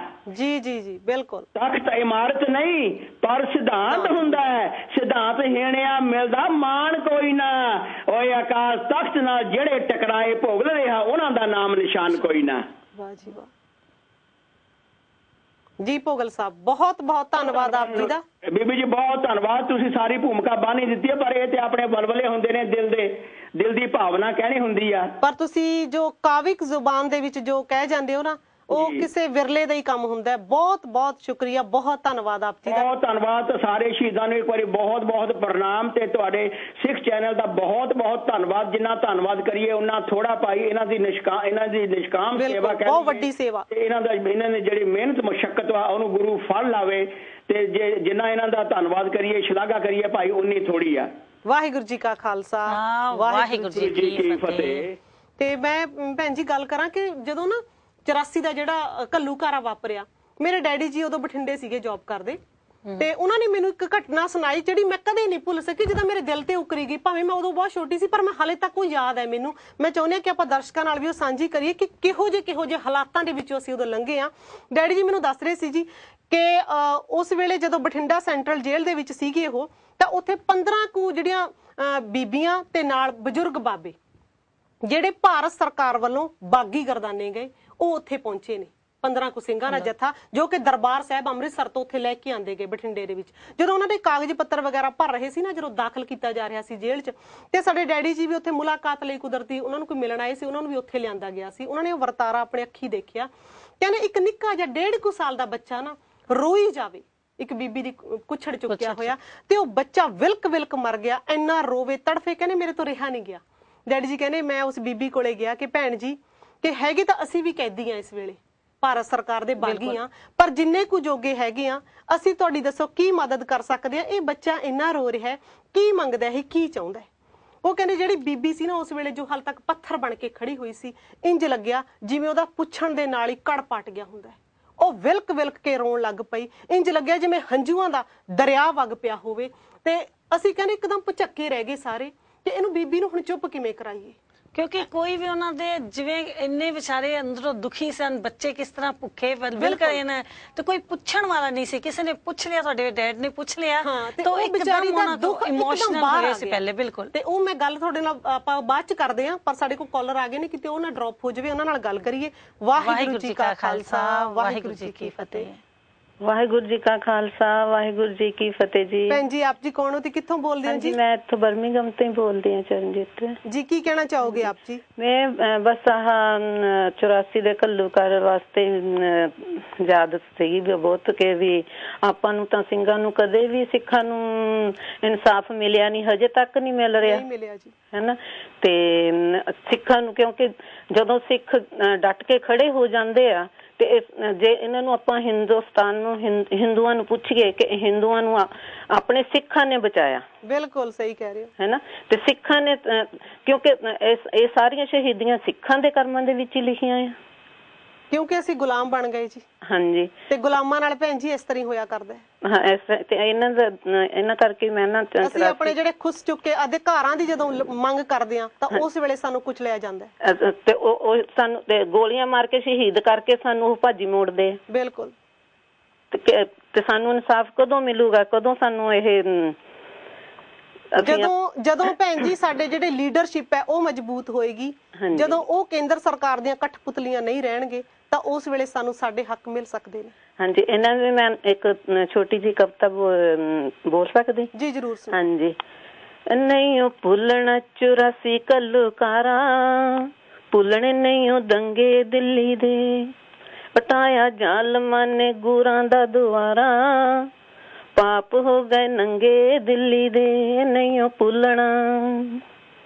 ਘੇਰ ਲਿਆ ਸਿੰਘਾਂ ਨਾਲ ਥੰਮ ਸਿੱਖੀ ਸ਼ਾਨ ਦਾ, ਟੈਂਕਾਂ ਤੋਪਾਂ ਸਹਾਵੇ ਹੋਇਆ ਯੁੱਧ ਘਮਸਾਨ ਦਾ, ਲੱਗੇ ਗੋਲੀ ਸਿੰਘ ਛੱਡ ਦੇ ਜੈਕਾਰਾ, ਭੁੱਲਣੇ ਨਹੀਂ ਉਹ ਦੰਗੇ ਦਿੱਲੀ ਦੇ, ਨਹੀਂ ਉਹ ਭੁੱਲਣਾ, ਨਹੀਂ ਉਹ ਭੁੱਲਣਾ 84 ਘੱਲੂਘਾਰਾਂ, ਭੁੱਲਣੇ ਨਹੀਂ ਉਹ ਦੰਗੇ ਦਿੱਲੀ ਦੇ। ਬੁੱਢੜੇ ਜਵਾਨ ਬੱਚੇ ਖਾ ਡਿੱਗੇ ਗੋਲੀਆਂ, ਪਰ ਕਰਮਾਂ ਵਿੱਚ ਖੇਡ ਹੋਈਆਂ ਖੂਨ ਦੀਆਂ ਹੋਲੀਆਂ, ਉਹ ਤਾਂ ਮਾਰਦਾ ਸੀ ਅੰਬਰ ਵਿਚਾਰਾ, ਭੁੱਲਣੇ ਨਹੀਂ ਉਹ ਦੰਗੇ ਦਿੱਲੀ ਦੇ, ਨਹੀਂ ਉਹ ਭੁੱਲਣਾ, ਉਹ ਨਹੀਂ ਉਹ ਭੁੱਲਣਾ 84 ਘੱਲੂਘਾਰਾਂ, ਭੁੱਲਣੇ ਨਹੀਂ ਉਹ ਦੰਗੇ ਦਿੱਲੀ ਦੇ। ਗੋਲੀਆਂ ਦੇ ਨਾਲ ਪੁੰਨੇ ਸ਼ੇਰ ਪੁੱਤ ਮਾਵਾਂ ਦੇ, ਸ਼ੇਰਾਂ ਤੇ ਕਲੋਲ ਹੋਏ ਗਿੱਦੜਾਂ ਤੇ ਕਾਵਾਂ ਦੇ, ਤਾਤਾ ਖਾਲਸੇ ਦਾ ਤਖਤ ਨਿਆਰਾ, ਭੁੱਲਣੇ ਨਹੀਂ ਉਹ ਦੰਗੇ ਦਿੱਲੀ ਦੇ, ਨਹੀਂ ਉਹ ਭੁੱਲਣਾ। ਇੱਕ ਸ਼ੇਰ ਫੜਨ ਲਈ ਫੌਜ ਲੱਖਾਂ ਝਾੜਤੀ, ਕੰਨ ਤਾਂ ਅਜਾਇਬ ਘਰ ਲਾਇਬ੍ਰੇਰੀ ਸਾੜਤੀ, ਲੈ ਗਏ ਸਿੱਖੀ ਇਤਿਹਾਸ ਚੁੱਕ ਸਾਰਾ, ਭੁੱਲਣੇ ਨਹੀਂ ਉਹ ਦੰਗੇ ਦਿੱਲੀ ਦੇ, ਨਹੀਂ ਉਹ ਭੁੱਲਣਾ, ਨਹੀਂ ਉਹ ਭੁੱਲਣਾ 84 ਘੱਲੂਘਾਰਾਂ, ਭੁੱਲਣੇ ਨਹੀਂ ਉਹ ਦੰਗੇ ਦਿੱਲੀ ਦੇ। ਛਾਤੀ ਵੀਰ ਦੀ ਚੋਂ ਖੂਨ ਦਾ ਫੁਆਰਾ, ਭੁੱਲਣੇ ਨਹੀਂ ਉਹ ਦੰਗੇ ਦਿੱਲੀ ਦੇ, ਨਹੀਂ ਉਹ ਭੁੱਲਣਾ 84 ਘੱਲੂਘਾਰਾਂ, ਭੁੱਲਣੇ ਨਹੀਂ ਉਹ ਦੰਗੇ ਦਿੱਲੀ ਦੇ। ਕੋਟਲੇ ਵਾਲਾ ਵੀ ਤੇਜ ਤਾਂ ਹੀ ਮਾਰ ਰੋਇਆ ਸੀ, ਅਕਾਲ ਤਖਤ ਸਾਹਿਬ ਦਾ ਜੋ ਹਾਲ ਉਦੋਂ ਹੋਇਆ ਸੀ, ਉਹ ਬਿਆਨ ਹੁੰਦਾ ਨਹੀਂ ਉਹ ਕਲਮ ਕੋਲੋਂ ਸਾਰਾ, ਭੁੱਲਣੇ ਨਹੀਂ ਉਹ ਦੰਗੇ ਦਿੱਲੀ ਦੇ, ਨਹੀਂ ਉਹ ਭੁੱਲਣਾ, ਨਹੀਂ ਉਹ ਭੁੱਲਣਾ, ਉਹ ਨਹੀਂ ਉਹ ਭੁੱਲਣਾ। ਭੈਣ ਜੀ ਬਹੁਤ ਬਹੁਤ ਧੰਨਵਾਦ ਆਪ ਜੀ ਦਾ, ਬਹੁਤ ਸੋਹਣੀਆਂ ਲਾਈਨਾਂ ਆਪ ਜੀ ਨੇ ਸੁਣਾਈਆਂ ਨੇ। ਤੇ ਆਪਣੇ ਦਿਲ ਦਾ ਦਰਦ ਹੈ ਉਹ ਬਿਆਨ ਕੀਤਾ ਹੈ। ਵਾਹਿਗੁਰੂ ਜੀ ਕਾ ਖਾਲਸਾ ਵਾਹਿਗੁਰੂ ਜੀ ਕੀ ਫਤਿਹ। ਤੇ ਮੈਂ ਵੀ ਉਹੀ ਗੱਲ ਕਰ ਰਹੀ ਸੀ ਕਿ ਉਹਨੂੰ ਆਪਾਂ ਐਂਡ ਕਰੀਏ, ਜਰੂਰ ਸੁਣਾਈਏ ਸਾਰੀ ਘਟਨਾ ਜਿਹੜੀ ਬਿਲਕੁਲ ਸੱਚੀ ਅੱਖਾਂ ਦੇ ਸਾਹਮਣੇ ਵਾਪਰੀ। ਉਹ ਬੀਬੀ ਜਿਹੜੀ ਬਠਿੰਡਾ ਸੈਂਟਰਲ ਜੇਲ੍ਹ ਦੇ ਵਿੱਚ ਉਹਨੇ ਜੋ ਕੁੱਛੜ ਬੱਚਾ ਚੁੱਕਿਆ ਸੀ ਤੇ ਜਿਹਨੂੰ ਚੁੱਪ ਕਰਾਉਣ ਦੇ ਲੱਗਿਆ, ਜਦੋਂ ਉਹਨੂੰ ਪੁੱਛਿਆ ਗਿਆ ਚੁੱਪ ਕਿਉਂ ਨਹੀਂ ਹੋ ਰਿਹਾ, ਤੇ ਉਹ ਬੀਬੀ ਜੋ ਤਾਹਾਂ ਮਾਰ ਕੇ ਰੋ ਰਹੀ ਹੈ ਨਾ, ਤੇ ਡੈਡੀ ਜੀ ਕਹਿੰਦੇ ਅਸੀਂ ਪੁੱਛਣ ਲੱਗੇ ਕਿ ਭੈਣ ਜੀ ਕੀ ਸਾਡੇ ਤੋਂ ਕੋਈ ਗਲਤੀ ਹੋ ਗਈ, ਕੋਈ ਗਲਤ ਸਵਾਲ ਕਰ ਲਿਆ, ਸਾਨੂੰ ਦੱਸੋ ਤਾਂ ਸਹੀ ਕੀ ਹੋਇਆ। ਤੇ ਸਾਡੇ ਕਹਿੰਦੇ ਜਿਵੇਂ ਸਾਰਿਆਂ ਦੇ ਕਾਲਜਾਂ ਦੇ ਰੁੱਗ ਭਰੇ ਗਏ ਉਸ ਵੇਲੇ, ਤੇ ਉਸ ਬੀਬੀ ਦਾ ਇਹ ਦੁਰਦਸ਼ਾ ਦੇਖ ਕੇ ਤੇ ਉਹ ਕਹਿਣ ਲੱਗੀ ਵੀਰ ਜੀ ਤੁਸੀਂ ਮੇਰੀ ਕੀ ਮਦਦ ਕਰ ਸਕਦੇ ਹੋ, ਮੇਰੀ ਮਦਦ ਕੋਈ ਨਹੀਂ ਕਰ ਸਕਦਾ। ਤੇ ਡੈਡੀ ਕਹਿੰਦੇ ਵੀ ਅਸੀਂ ਪੁੱਛਿਆ ਵੀ ਗੱਲ ਕੀ ਹੋ ਗਈ, ਕਿਉਂ ਨਹੀਂ ਕਰ ਸਕਦੇ। ਉਹ ਕਹਿੰਦੀ ਕਿ ਮੇਰੇ 2 ਪੁੱਤਰ ਤੇ ਮੇਰਾ ਪਤੀ ਦਰਬਾਰ ਸਾਹਿਬ ਦੇ ਵਿੱਚ ਸ਼ਹੀਦ ਕਰ ਦਿੱਤੇ, ਇਸ ਬੱਚੇ ਦੇ ਮਾਤਾ ਪਿਤਾ ਦੋਨੇ ਉੱਥੇ ਸ਼ਹੀਦ ਹੋ ਗਏ, ਇਹ ਆਪਣੇ ਮਾਂ ਪਿਓ ਨੂੰ ਲੱਭਦਾ ਹੈ, ਇਹਨੂੰ ਉਹ ਨਹੀਂ ਮਿਲਣੇ, ਇਹ ਤਾਂ ਮੈਂ ਉੱਥੇ ਵਿਚਾਰਾ ਰੁਲਦਾ ਫਿਰਦਾ, ਮੈਂ ਚੁੱਕ ਲਿਆ ਗੋਦੀ ਤੇ ਮੈਂ ਆਪਣੇ ਪੁੱਤਰਾਂ ਨੂੰ ਲੱਭਦੀ ਆ, ਮੈਨੂੰ ਉਹ ਨਹੀਂ ਮਿਲਣੇ, ਲੱਭ ਦੋਏ ਰਹੇ ਆ ਸੀ ਪਰ ਸਾਨੂੰ ਲੱਭਣਾ ਕਿਸੇ ਨੂੰ ਕੁਛ ਨਹੀਂ। ਤੇ ਹੁਣ ਤਾਂ ਲੱਗਦਾ ਜਿਵੇਂ ਰੱਬ ਨੂੰ ਇਹੋ ਹੀ ਮਨਜ਼ੂਰ ਸੀ। ਤੇ ਡੈਡੀ ਜੀ ਕਹਿੰਦੇ ਜਦੋਂ ਉਸ ਬੀਬੀ ਨੇ ਇਹ ਗੱਲਾਂ ਕਹੀਆਂ ਨਾ ਤੇ ਇੰਜ ਲੱਗਦਾ ਸੀ ਕਿ ਜਿਵੇਂ ਅਸਮਾਨ ਵੀ ਰੋ ਰਿਹਾ ਹੋਵੇ। ਕਹਿੰਦੇ ਸਾਡੇ ਕੋਈ ਵੀ ਅੱਖ ਨਹੀਂ ਸੀ ਜਿਹੜੀ ਉਸ ਵੇਲੇ ਹੰਝੂਆਂ ਤੋਂ ਖਾਲੀ ਹੋਵੇ। ਸਾਡੇ ਕੋਲ ਉਸ ਬੀਬੀ ਨੂੰ ਦਿਲਾਸਾ ਦੇਣ ਲਈ ਲਫ਼ਜ਼ ਮੁੱਕ ਗਏ ਕਿ ਕੀ ਭਾਰਤ ਸਰਕਾਰ ਨੇ ਜੋ ਇੱਕ ਕਹਿਰੀ ਜੋ ਹਮਲਾ ਕੀਤਾ, ਜੋ ਸਾਡੇ ਨਾਲ ਇਹ ਹੋ ਰਿਹਾ, ਇਹ ਜਾਇਜ਼ ਸੀ। ਪਰ ਕਹਿੰਦੇ ਮੈਨੂੰ ਲੱਗਦਾ ਇਹ ਸੱਚਮੁੱਚ ਜਾਇਜ਼ ਸੀ, ਕਿਉਂਕਿ ਅਸੀਂ ਡਾਕੂ ਤੇ ਲੁਟੇਰੇ ਜਰਾਇਮ ਪੇਸ਼ਾ ਕੌਮ ਜੋ ਹੋਏ ਤੇ ਉਹਨਾਂ ਨਾਲ ਤਾਂ ਇਹੀ ਵਰਤਾਰਾ। ਜਦੋਂ ਅਸੀਂ ਆਪਣਾ ਹੱਕ ਮੰਗਦੇ ਆ ਸਾਨੂੰ ਅਤਵਾਦੀ ਕਿਹਾ ਜਾਂਦਾ ਹੈ। ਬਿਲਕੁਲ। ਤੇ ਅਸੀਂ ਹੱਕ ਮੰਗਣਾ ਕਿੱਥੇ ਦਾ ਜੁਰਮ ਹੈ। ਤਾਂ ਹੱਕ ਦੀ ਲੜਾਈ ਵਿੱਚ ਮਤਲਬ ਇਹ ਹਾਲ ਹੁੰਦਾ ਹੈ ਜੋ ਤੁਸੀਂ ਜਿਸ ਤਰ੍ਹਾਂ ਦੱਸਿਆ, ਇਸ ਤਰ੍ਹਾਂ ਹੀ ਨਾ ਜੋ ਸਨ ਜਰਨੈਲ ਸਿੰਘ ਦੇ ਪੀਏ ਸਨ, ਮੇਰੇ ਖਿਆਲ ਰਿਸ਼ਪਾਲ ਸਿੰਘ ਜੀ, ਤੁਸੀਂ ਇਹ ਯਾਦ ਰੱਖਿਓ। ਆਪਣੇ ਕੋਲ ਫੋਨ ਆ ਗਿਆ, ਉਹਨਾਂ ਨੂੰ ਲਈਏ। ਵਾਹਿਗੁਰੂ ਜੀ ਕਾ ਖਾਲਸਾ ਵਾਹਿਗੁਰੂ ਜੀ ਕੀ ਫਤਿਹ। ਜੀ ਆਪ ਜੀ ਕੌਣ ਹੋ ਤੇ ਕਿੱਥੋਂ ਬੋਲਦੇ ਹੋ ਜੀ? ਮੇਰੀ ਆਵਾਜ਼ ਤੁਹਾਡੇ ਤੱਕ ਪਹੁੰਚ ਰਹੀ ਹੈ?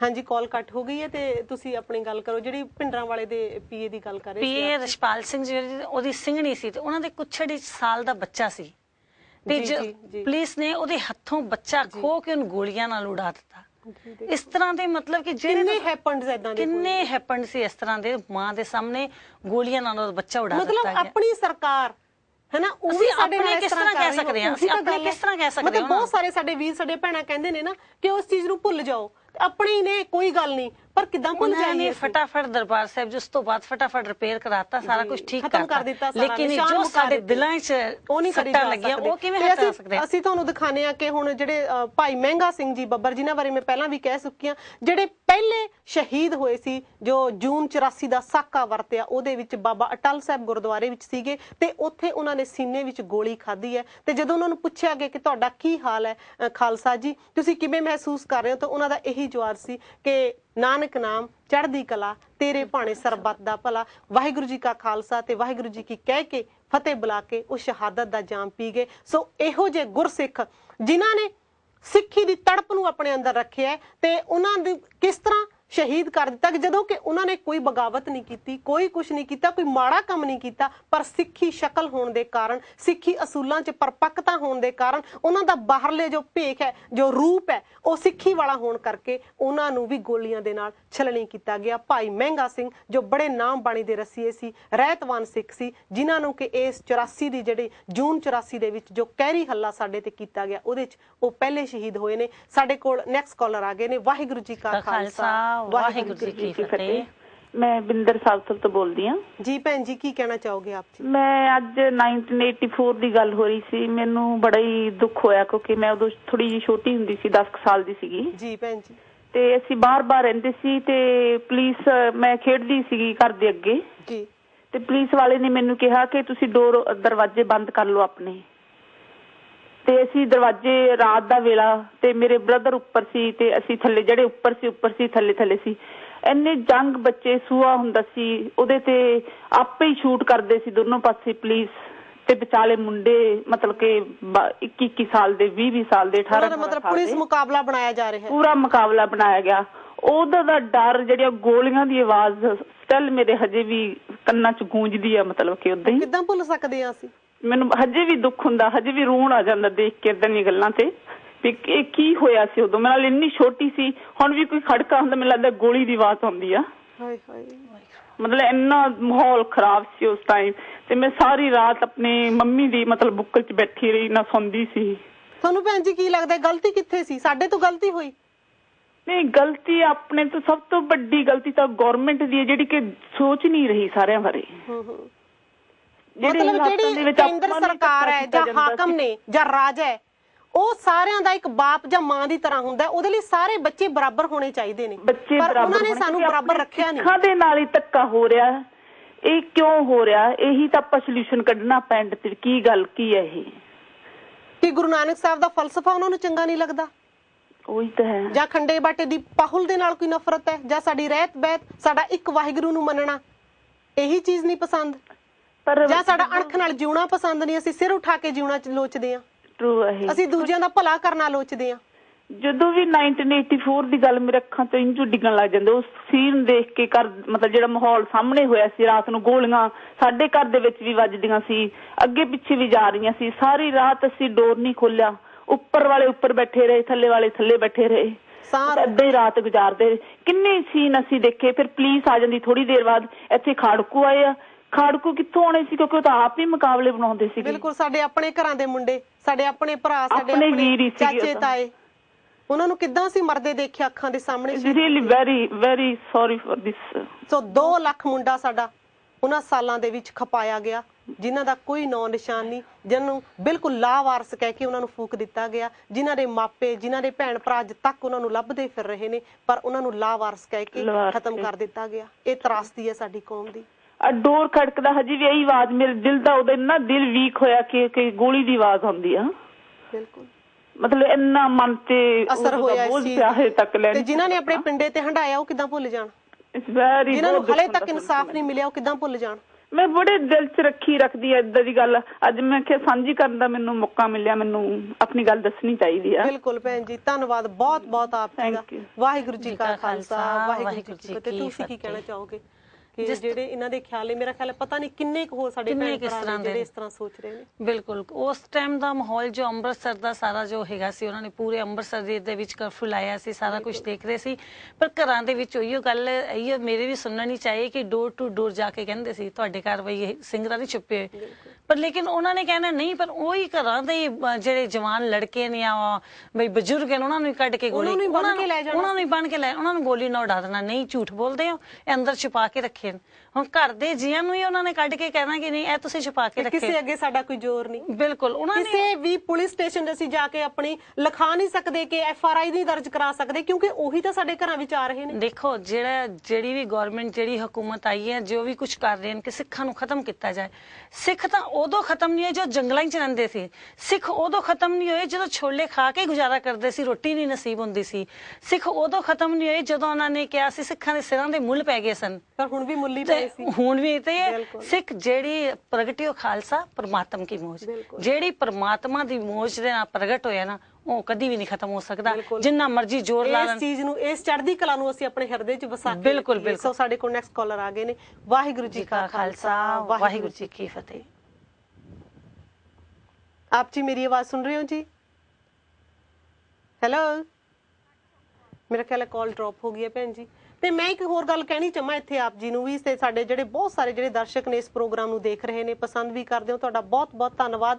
ਲਾਸਟ ਵੀਕ ਦੇ ਬਾਅਦ ਥੋੜੀ ਜਿਹੀ ਪ੍ਰੋਬਲਮ ਹੋਈ, ਤੁਹਾਡੀਆਂ ਫੋਨ ਕਾਲ ਸਾਡੇ ਤੱਕ ਪਹੁੰਚ ਨਹੀਂ ਸਕੀਆਂ, ਤੇ ਉਹਦੇ ਲਈ ਅਸੀਂ ਮਾਫੀ ਚਾਹੁੰਦੇ ਹਾਂ। ਤੇ ਉਮੀਦ ਕਰਦੇ ਹਾਂ ਕਿ ਅੱਗੇ ਤੋਂ ਇਹੋ ਜਿਹੀ ਗਲਤੀ ਨਹੀਂ ਹੋਏਗੀ, ਤੇ ਹਮੇਸ਼ਾ ਦੀ ਤਰ੍ਹਾਂ ਅਸੀਂ ਆਪਣੇ ਪ੍ਰੋਗਰਾਮ ਦੇ ਵਿੱਚ ਤੁਹਾਡੇ ਫੋਨ ਕਾਲਸ ਵੀ ਲਈਏ ਤੇ ਵਧੀਆ ਢੰਗ ਦੇ ਨਾਲ ਇਸ ਪ੍ਰੋਗਰਾਮ ਨੂੰ ਦਿਖਾਇਆ ਵੀ ਜਾ ਸਕੇ। ਆਪਾਂ ਜਿਵੇਂ ਧਰਮੀ ਫੌਜੀਆਂ ਦੀ ਗੱਲ ਕਰਦੇ ਆ ਨਾ, ਜਦੋਂ ਬੰਗਲਾਦੇਸ਼ ਨਾਲ ਲੜਾਈ ਹੋਈ ਹੈ, ਜਦੋਂ ਬੰਗਲਾਦੇਸ਼ ਬਣਿਆ, ਜਦੋਂ ਪਾਕਿਸਤਾਨ ਨਾਲ ਲੜਾਈ ਹੋਈ ਹੈ ਭਾਰਤੀ ਫੌਜਾਂ ਦੀ, ਤਾਂ ਉਸ ਵੇਲੇ ਜਿੱਦੇ ਵੀ 93,000 ਜਿਹੜੇ ਫੌਜੀ ਸੀ ਉਹ ਆਪਣੇ ਕੈਦ ਕਰ ਲਏ ਗਏ ਸੀ ਭਾਰਤ ਦੇ ਵਿੱਚ, ਪਾਕਿਸਤਾਨ ਦੇ ਸਮੇਤ ਜਨਰਲ AK ਨਿਆਜ਼ੀ ਦੇ। ਤੇ ਉਹਨਾਂ ਨੂੰ ਸਹੂਲਤਾਂ ਦਿੱਤੀਆਂ ਗਈਆਂ ਪ੍ਰੋਪਰ, ਉਹਨਾਂ ਦੇ ਰਹਿਣ ਸਹਿਣ ਦਾ ਪ੍ਰਬੰਧ ਵਧੀਆ, ਹੋਰ ਤਾਂ ਹੋਰ। ਤੇ ਉਹਨਾਂ ਨੂੰ ਉਹਨਾਂ ਦੇ ਜਿਹੜੇ ਸਕੇ ਸੰਬੰਧੀ ਸੀ, ਮਾਤਾ ਪਿਤਾ ਸੀ, ਉਹਨਾਂ ਨਾਲ ਚਿੱਠੀ ਪੱਤਰ ਕਰਨ ਦੀ ਵੀ ਆ ਗਿਆ ਸੀ। ਤੇ ਜਿਹੜੀ ਆਲ ਇੰਡੀਆ ਰੇਡੀਓ ਸਟੇਸ਼ਨ ਦੀ ਉਰਦੂ ਸਰਵਿਸ ਸੀ, ਉਹਦੇ ਉੱਪਰ ਉਹ ਬਕਾਇਦਾ ਦੱਸਦੇ ਸੀ ਫੌਜੀ ਕਿ ਮੇਰਾ ਆਹ ਨਾਂ ਹੈਗਾ, ਮੈਂ ਇਸ ਬੈਰਕ ਦੇ ਵਿੱਚ ਆ, ਮੈਂ ਇੱਥੇ ਦਾ ਰਹਿਣ ਵਾਲਾ, ਮੈਂ ਬਿਲਕੁਲ ਠੀਕ ਠਾਕ ਆ। ਤੇ ਥੋੜੀ ਦੇਰ ਬਾਅਦ ਜਦੋਂ ਸਮਝੌਤਾ ਹੋ ਗਿਆ ਭਾਰਤ ਸਰਕਾਰ ਦਾ ਪਾਕਿਸਤਾਨ ਦੇ ਨਾਲ ਤੇ ਉਹਨਾਂ ਨੂੰ ਬੜੇ ਸਨਮਾਨ ਦੇ ਨਾਲ ਵਾਪਸ ਵੀ ਭੇਜ ਦਿੱਤਾ ਗਿਆ। ਜਦੋਂ ਕਿ ਉਹ ਆਰਮੀ ਸੀ ਜਿਹੜੇ ਬਿਲਕੁਲ ਆਮਨੋ ਸਾਹਮਣੇ ਲੜੇ ਨੇ ਬਾਰਡਰ ਦੇ ਉੱਪਰ, ਜਿਨ੍ਹਾਂ ਨੇ ਸਾਡੇ ਹਜ਼ਾਰਾਂ ਜਿਹੜੇ ਫੌਜੀ ਸੀ ਉਹਨਾਂ ਨੂੰ ਮਾਰਿਆ, ਸ਼ਹੀਦ ਕੀਤਾ, ਖਤਮ ਹੋਇਆ। ਉਹਨਾਂ ਨਾਲ ਇਦਾਂ ਦਾ ਵਰਤਾ। ਤੇ ਜਿਹੜੇ ਸਾਡੇ ਧਰਮੀ ਫੌਜੀ ਸੀ ਜਿਨ੍ਹਾਂ ਨੇ ਬੈਰਕਾਂ ਛੱਡੀਆਂ, ਉਹਨਾਂ ਨੇ ਕਿਸੇ ਹਿੰਦੂ ਨੂੰ ਮਾਰਿਆ ਨਹੀਂ, ਕਿਸੇ ਦੀ ਦੁਕਾਨ ਨਹੀਂ ਲੁੱਟੀ, ਕਿਤੇ ਕਤਲ ਨਹੀਂ ਕੀਤਾ, ਕੋਈ ਬੈਂਕ ਦੇ ਵਿੱਚ ਡਾਕਾ ਨਹੀਂ ਮਾਰਿਆ, ਉਹਨਾਂ ਨੇ ਕੁਝ ਵੀ ਜ਼ੁਲਮ ਨਹੀਂ ਕੀਤਾ। ਸਿਰਫ ਰੋਸ ਵਜੋਂ ਕਿ ਸਾਡੇ ਧਰਮ ਸਥਾਨ ਦੇ ਉੱਪਰ ਹਮਲਾ ਹੋਇਆ, ਸਾਡੇ ਕੇਂਦਰ ਦੇ ਉੱਪਰ ਹਮਲਾ ਹੋਇਆ, ਸਿਰਫ ਆਪਣੀਆਂ ਬੈਰਕਾਂ ਛੱਡ ਕੇ, ਆਪਣੀ ਨੌਕਰੀ ਛੱਡ ਕੇ ਅੰਮ੍ਰਿਤਸਰ ਨੂੰ ਚਾਲੇ ਪਏ ਨੇ। ਪਰ ਉਹਨਾਂ ਨੂੰ ਥਾਂ ਥਾਂ ਤੇ ਜ਼ਲੀਲ ਕੀਤਾ ਗਿਆ, ਉਹਨਾਂ ਨੂੰ ਮਾਰਿਆ ਗਿਆ, ਲੰਮੀਆਂ ਕੈਦਾਂ ਕੱਟਣ ਲਈ ਮਜਬੂਰ ਕੀਤਾ ਗਿਆ ਤੇ ਉਹਨਾਂ ਦੇ ਹਾਲੇ ਤੱਕ ਪਰਿਵਾਰ ਰੁਲ ਰਹੇ ਨੇ, ਉਹਨਾਂ ਦੇ ਬੱਚੇ ਰੁਲ ਰਹੇ ਨੇ। ਹੋਰ ਤਾਂ ਹੋਰ ਉਹਨਾਂ ਦੀ ਨੌਕਰੀ ਖਤਮ ਕਰ ਦਿੱਤੀ ਗਈ ਤੇ ਜਦੋਂ ਉਹ ਵਿਚਾਰੇ ਜੇਲ੍ਹਾਂ ਚੋਂ ਵਾਪਸ ਵੀ ਆਏ ਨੇ, ਸ਼੍ਰੋਮਣੀ ਕਮੇਟੀ ਤੱਕ ਵੀ ਉਹਨਾਂ ਨੂੰ ਨੌਕਰੀ ਦੇਣ ਲਈ ਤਿਆਰ ਨਹੀਂ ਸੀ। ਕੀ ਉਹਦੇ ਪਾਕਿਸਤਾਨ ਜਾਂ ਹੋਰ ਜਿਹੜੇ ਮੁਲਕਾਂ ਦੇ ਨਾਲ ਸਾਡੀ ਜੰਗ ਹੁੰਦੀ ਹੈ, ਕਿ ਉਹਨਾਂ ਤੋਂ ਵੀ ਵੱਡੀ ਉਹਨਾਂ ਦੀ ਗਲਤੀ ਸੀਗੀ? ਉਹਨਾਂ ਨਾਲ ਕਿਉਂ ਹੋਇਆ, ਇਹ ਆਪਾਂ ਗੱਲ ਕਰਾਂਗੇ। ਪਰ ਸਾਡੇ ਕੋਲ ਕਾਲਰ ਆ ਗਏ ਨੇ, ਸ਼ਾਇਦ ਇਹਦੇ ਬਾਰੇ ਉਹ ਵੀ ਕੁਝ ਕਹਿਣਾ ਚਾਹੁੰਦੇ ਹੋਣ। ਵਾਹਿਗੁਰੂ ਜੀ ਕਾ ਖਾਲਸਾ, ਵਾਹਿਗੁਰੂ ਜੀ ਕੀ ਫਤਿਹ। ਵਾਹਿਗੁਰੂ ਜੀ ਕਾ ਖਾਲਸਾ ਭਾਜੀ, ਵਾਹਿਗੁਰੂ ਜੀ ਕੀ ਫਤਿਹ ਜੀ। हाँ जी, नवदीप कौर जी, मैं रिशपाल सिंह फौजी बोल रहा हूँ बेटा। ਕੀ ਹਾਲ ਚਾਲ ਅੰਕਲ ਜੀ ਆਪ ਜੀ ਦਾ? हाँ ठीक है, बहुत वधिया जी। ਆਪ ਜੀ ਕੀ ਕਹਿਣਾ ਚਾਹੋਗੇ ਅੱਜ ਦੇ ਪ੍ਰੋਗਰਾਮ? हाँ बस सब तो पहला ਤਾਂ 84 ਦੇ ਸਮੂਹ ਸ਼ਹੀਦਾਂ ਨੂੰ ਦਾਸ ਸ਼ਰਧਾ ਦੇ ਫੁੱਲ ਅਰਪਿਤ ਕਰਦਾ ਹੈ ਜੀ। ਤੇ ਆਪਨੇ ਜੋ ਹੁਣ ਫੌਜੀਆਂ ਬਾਰੇ ਜਾਂ ਜੋ ਵੀ ਦਿਖਾਇਆ ਆਪਣੀ ਕੌਮ ਬਾਰੇ, ਬਿਲਕੁਲ ਇਹ ਤਾਂ ਆਪਾਂ ਨੂੰ ਪਤਾ ਹੀ ਹੈ ਕਿ ਸਿੱਖ ਗੁਲਾਮ ਹੈ, ਗੁਲਾਮ ਕੌਮਾਂ ਨਾਲ, ਗੁਲਾਮ ਲੋਕਾਂ ਨਾਲ ਇਹ ਕੁਝ ਹੋਇਆ ਕਰਦਾ, ਉਹਨਾਂ ਨੂੰ ਉਹਨਾਂ ਦੇ ਹੱਕ ਨਹੀਂ ਮਿਲਦੇ ਜੀ। ਤੇ ਹੁਣ ਸਾਨੂੰ ਤਾਂ ਇਹ ਲੋਕ ਕਹਿ ਰਹੇ ਆ ਕਿ ਤੁਸੀਂ 84 ਨੂੰ ਭੁੱਲ ਜਾਓ ਜੀ, ਬਿਲਕੁਲ ਕਿਹਾ ਜਾਂਦਾ ਹੈ। ਤੇ ਇਹਦੇ ਤੇ ਦਾਸ ਨੇ ਕਵਿਤਾ ਲਿਖੀ ਹੈ, ਮੈਂ ਤੁਹਾਨੂੰ ਤਾਂ ਆਪਣਾ ਆਪ ਹੀ ਨਾਲ ਸਾਂਝੀ ਕਰਾਂਗਾ ਜੀ। ਜੂਨ 84 ਕਦੇ ਸਿੱਖ ਕੌਮ ਭੁੱਲਣਾ ਨਹੀਂ ਜੀ। ਸੁਣ ਲਓ ਜੋ ਕਹਿਰ ਢਾਏ ਦਿੱਲੀ ਸਰਕਾਰ ਨੇ, ਤਖਤ ਕਾਲ ਢਾ ਕੇ ਬੇਦੋਸ਼ੇ ਸਿੱਖ ਮਾਰੇ, ਟੈਂਕਾਂ ਤੋਪਾਂ ਨਾਲ ਕੀਤੇ ਸਾਡੇ ਉੱਤੇ ਵਾਰ ਨੇ। ਸਾਰੇ ਹੀ ਪੰਜਾਬ ਵਿੱਚ ਖੂਨ ਦੀ ਸੀ ਹੋਲੀ ਖੇਡੀ, ਛੰਨਣੀ ਸੀ ਗੋਲੀਆਂ ਨਾ ਕੀਤੇ ਦਰਬਾਰ ਨੇ। ਹਜ਼ਾਰਾਂ ਹੀ ਮਾਵਾਂ ਦੇ ਪੁੱਤ ਚੰਦਰੀ 84 ਰਹਿ ਗਈ, ਦੁੱਖ ਪੁੱਤਾਂ ਵਾਲੇ ਲੋਕੋ ਔਖੇ ਹੈ ਸਹਾਰਨੇ। ਜੀ ਬਿਲਕੁਲ। ਲੁੱਟੇ ਗਏ ਸੁਹਾਗ ਕਿੰਨੇ ਬੱਚਿਆਂ ਦੇ ਬਾਪ ਮਾਰੇ, ਲੁੱਟੇ ਗਏ ਸੁਹਾਗ ਕਿੰਨੇ ਬੱਚਿਆਂ ਦੇ ਬਾਪ ਮਾਰੇ।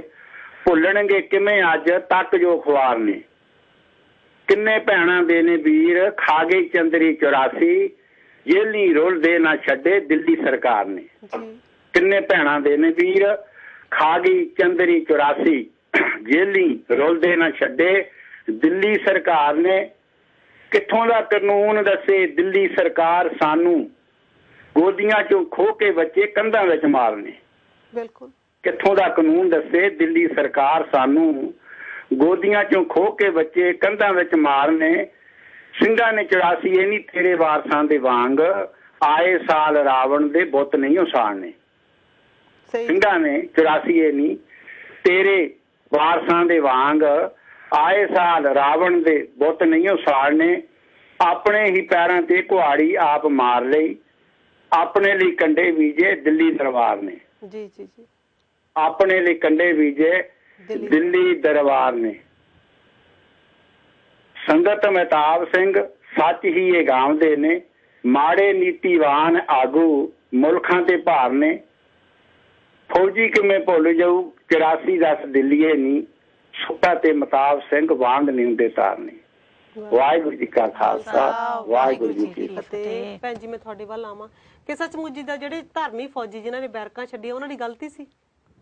ਸਭ ਤੋਂ ਪਹਿਲਾਂ ਉਹਨਾਂ ਨੂੰ ਨਾ ਗੁਰੂ ਗ੍ਰੰਥ ਸਾਹਿਬ ਦੀ ਸਹੁੰ ਖਵਾਈ ਜਾਂਦੀ ਹੈ, ਉਹਨਾਂ ਨੂੰ ਹਰ ਵੇਲੇ ਉਹਨਾਂ ਦੇ ਧਰਮ ਅੱਗੇ ਰੱਖਿਆ ਜਾਂਦਾ ਹੈ ਕਿ ਧਰਮ ਦੇ ਨਾਂ ਤੇ ਹੀ ਉਹਨਾਂ ਨੂੰ ਸਰਹੱਦ ਦੇ ਉੱਪਰ ਲੜਨ ਲਈ ਕਿਹਾ ਜਾਂਦਾ। ਜਦੋਂ ਉਸੇ ਧਾਰਮਿਕ ਕੇਂਦਰ ਦੇ ਉੱਪਰ ਅਟੈਕ ਹੋਵੇ, ਉਹ ਚੁੱਪ ਕਰਕੇ ਕਿੱਦਾਂ ਬੈਠ ਸਕਦੇ? ਬਿਲਕੁਲ।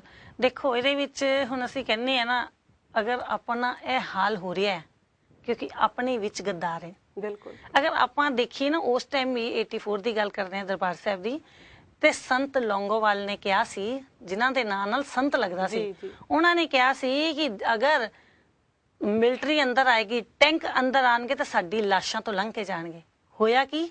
ਉਹ ਖੁਦ ਸਰਕਾਰ ਦੀ ਗੱਡੀਆਂ 'ਚ ਬਹਿ ਕੇ ਬਿਲਕੁਲ ਰੈਸਟ ਹਾਊਸਾਂ 'ਚ ਜਾ ਕੇ ਰਹੇ ਉਹ ਸੇ ਗੁਰਚਰਨ ਸਿੰਘ ਥੋੜਾ ਸਾਹਿਬ ਤੇ ਹੋਰ ਤੇ ਵੱਡੇ ਜਦੋਂ ਲੀਡਰ ਪਹਿਲੇ ਵੀ ਜਦੋਂ ਦਰਬਾਰ ਸਾਹਿਬ ਮਤਲਬ ਕਿ ਸਾਰੇ ਜੇਲ੍ਹਾਂ 'ਚ ਜਾ ਰਹੇ ਸਨ ਆਪਣੇ ਹੱਕ ਲਈ, ਤਾਂ ਉਦੋਂ ਵੀ ਮੇਰੇ ਡੈਡੀ ਵੀ ਉਹਨਾਂ ਦਿਨਾਂ 'ਚ ਉੱਥੇ ਗਏ ਸਨ, ਤਾਂ ਉਹਨਾਂ ਨੇ ਗ੍ਰਿਫਤਾਰੀਆਂ ਹੋ ਰਹੀਆਂ ਸੀ, ਬਹੁਤ ਜ਼ਿਆਦਾ ਗ੍ਰਿਫਤਾਰੀ ਦਿੱਤੀ ਸੀ। ਤੇ ਫਿਰ ਉਹ ਮੇਰੇ ਡੈਡੀ ਦੱਸਦੇ ਨੇ ਜਿੰਨੇ ਵੀ ਲੀਡਰ ਹਨ ਨਾ, ਜਿੰਨੇ ਵੀ ਆਏ ਉਹ ਤਾਂ ਕਹਿੰਦੇ ਉੱਥੇ ਐਸ਼ ਕਰ ਰਹੇ, ਉਹ ਮੀਟ ਸ਼ਰਾਬ ਉਰਾਂ ਪਰਾਂ ਸਭ ਕੁਝ ਉਹਨਾਂ ਦੇ ਇਹ ਕਲਾਸ ਸਹੂਲਤ ਉਹਨਾਂ ਨੂੰ ਮਿਲੀ ਹੈ।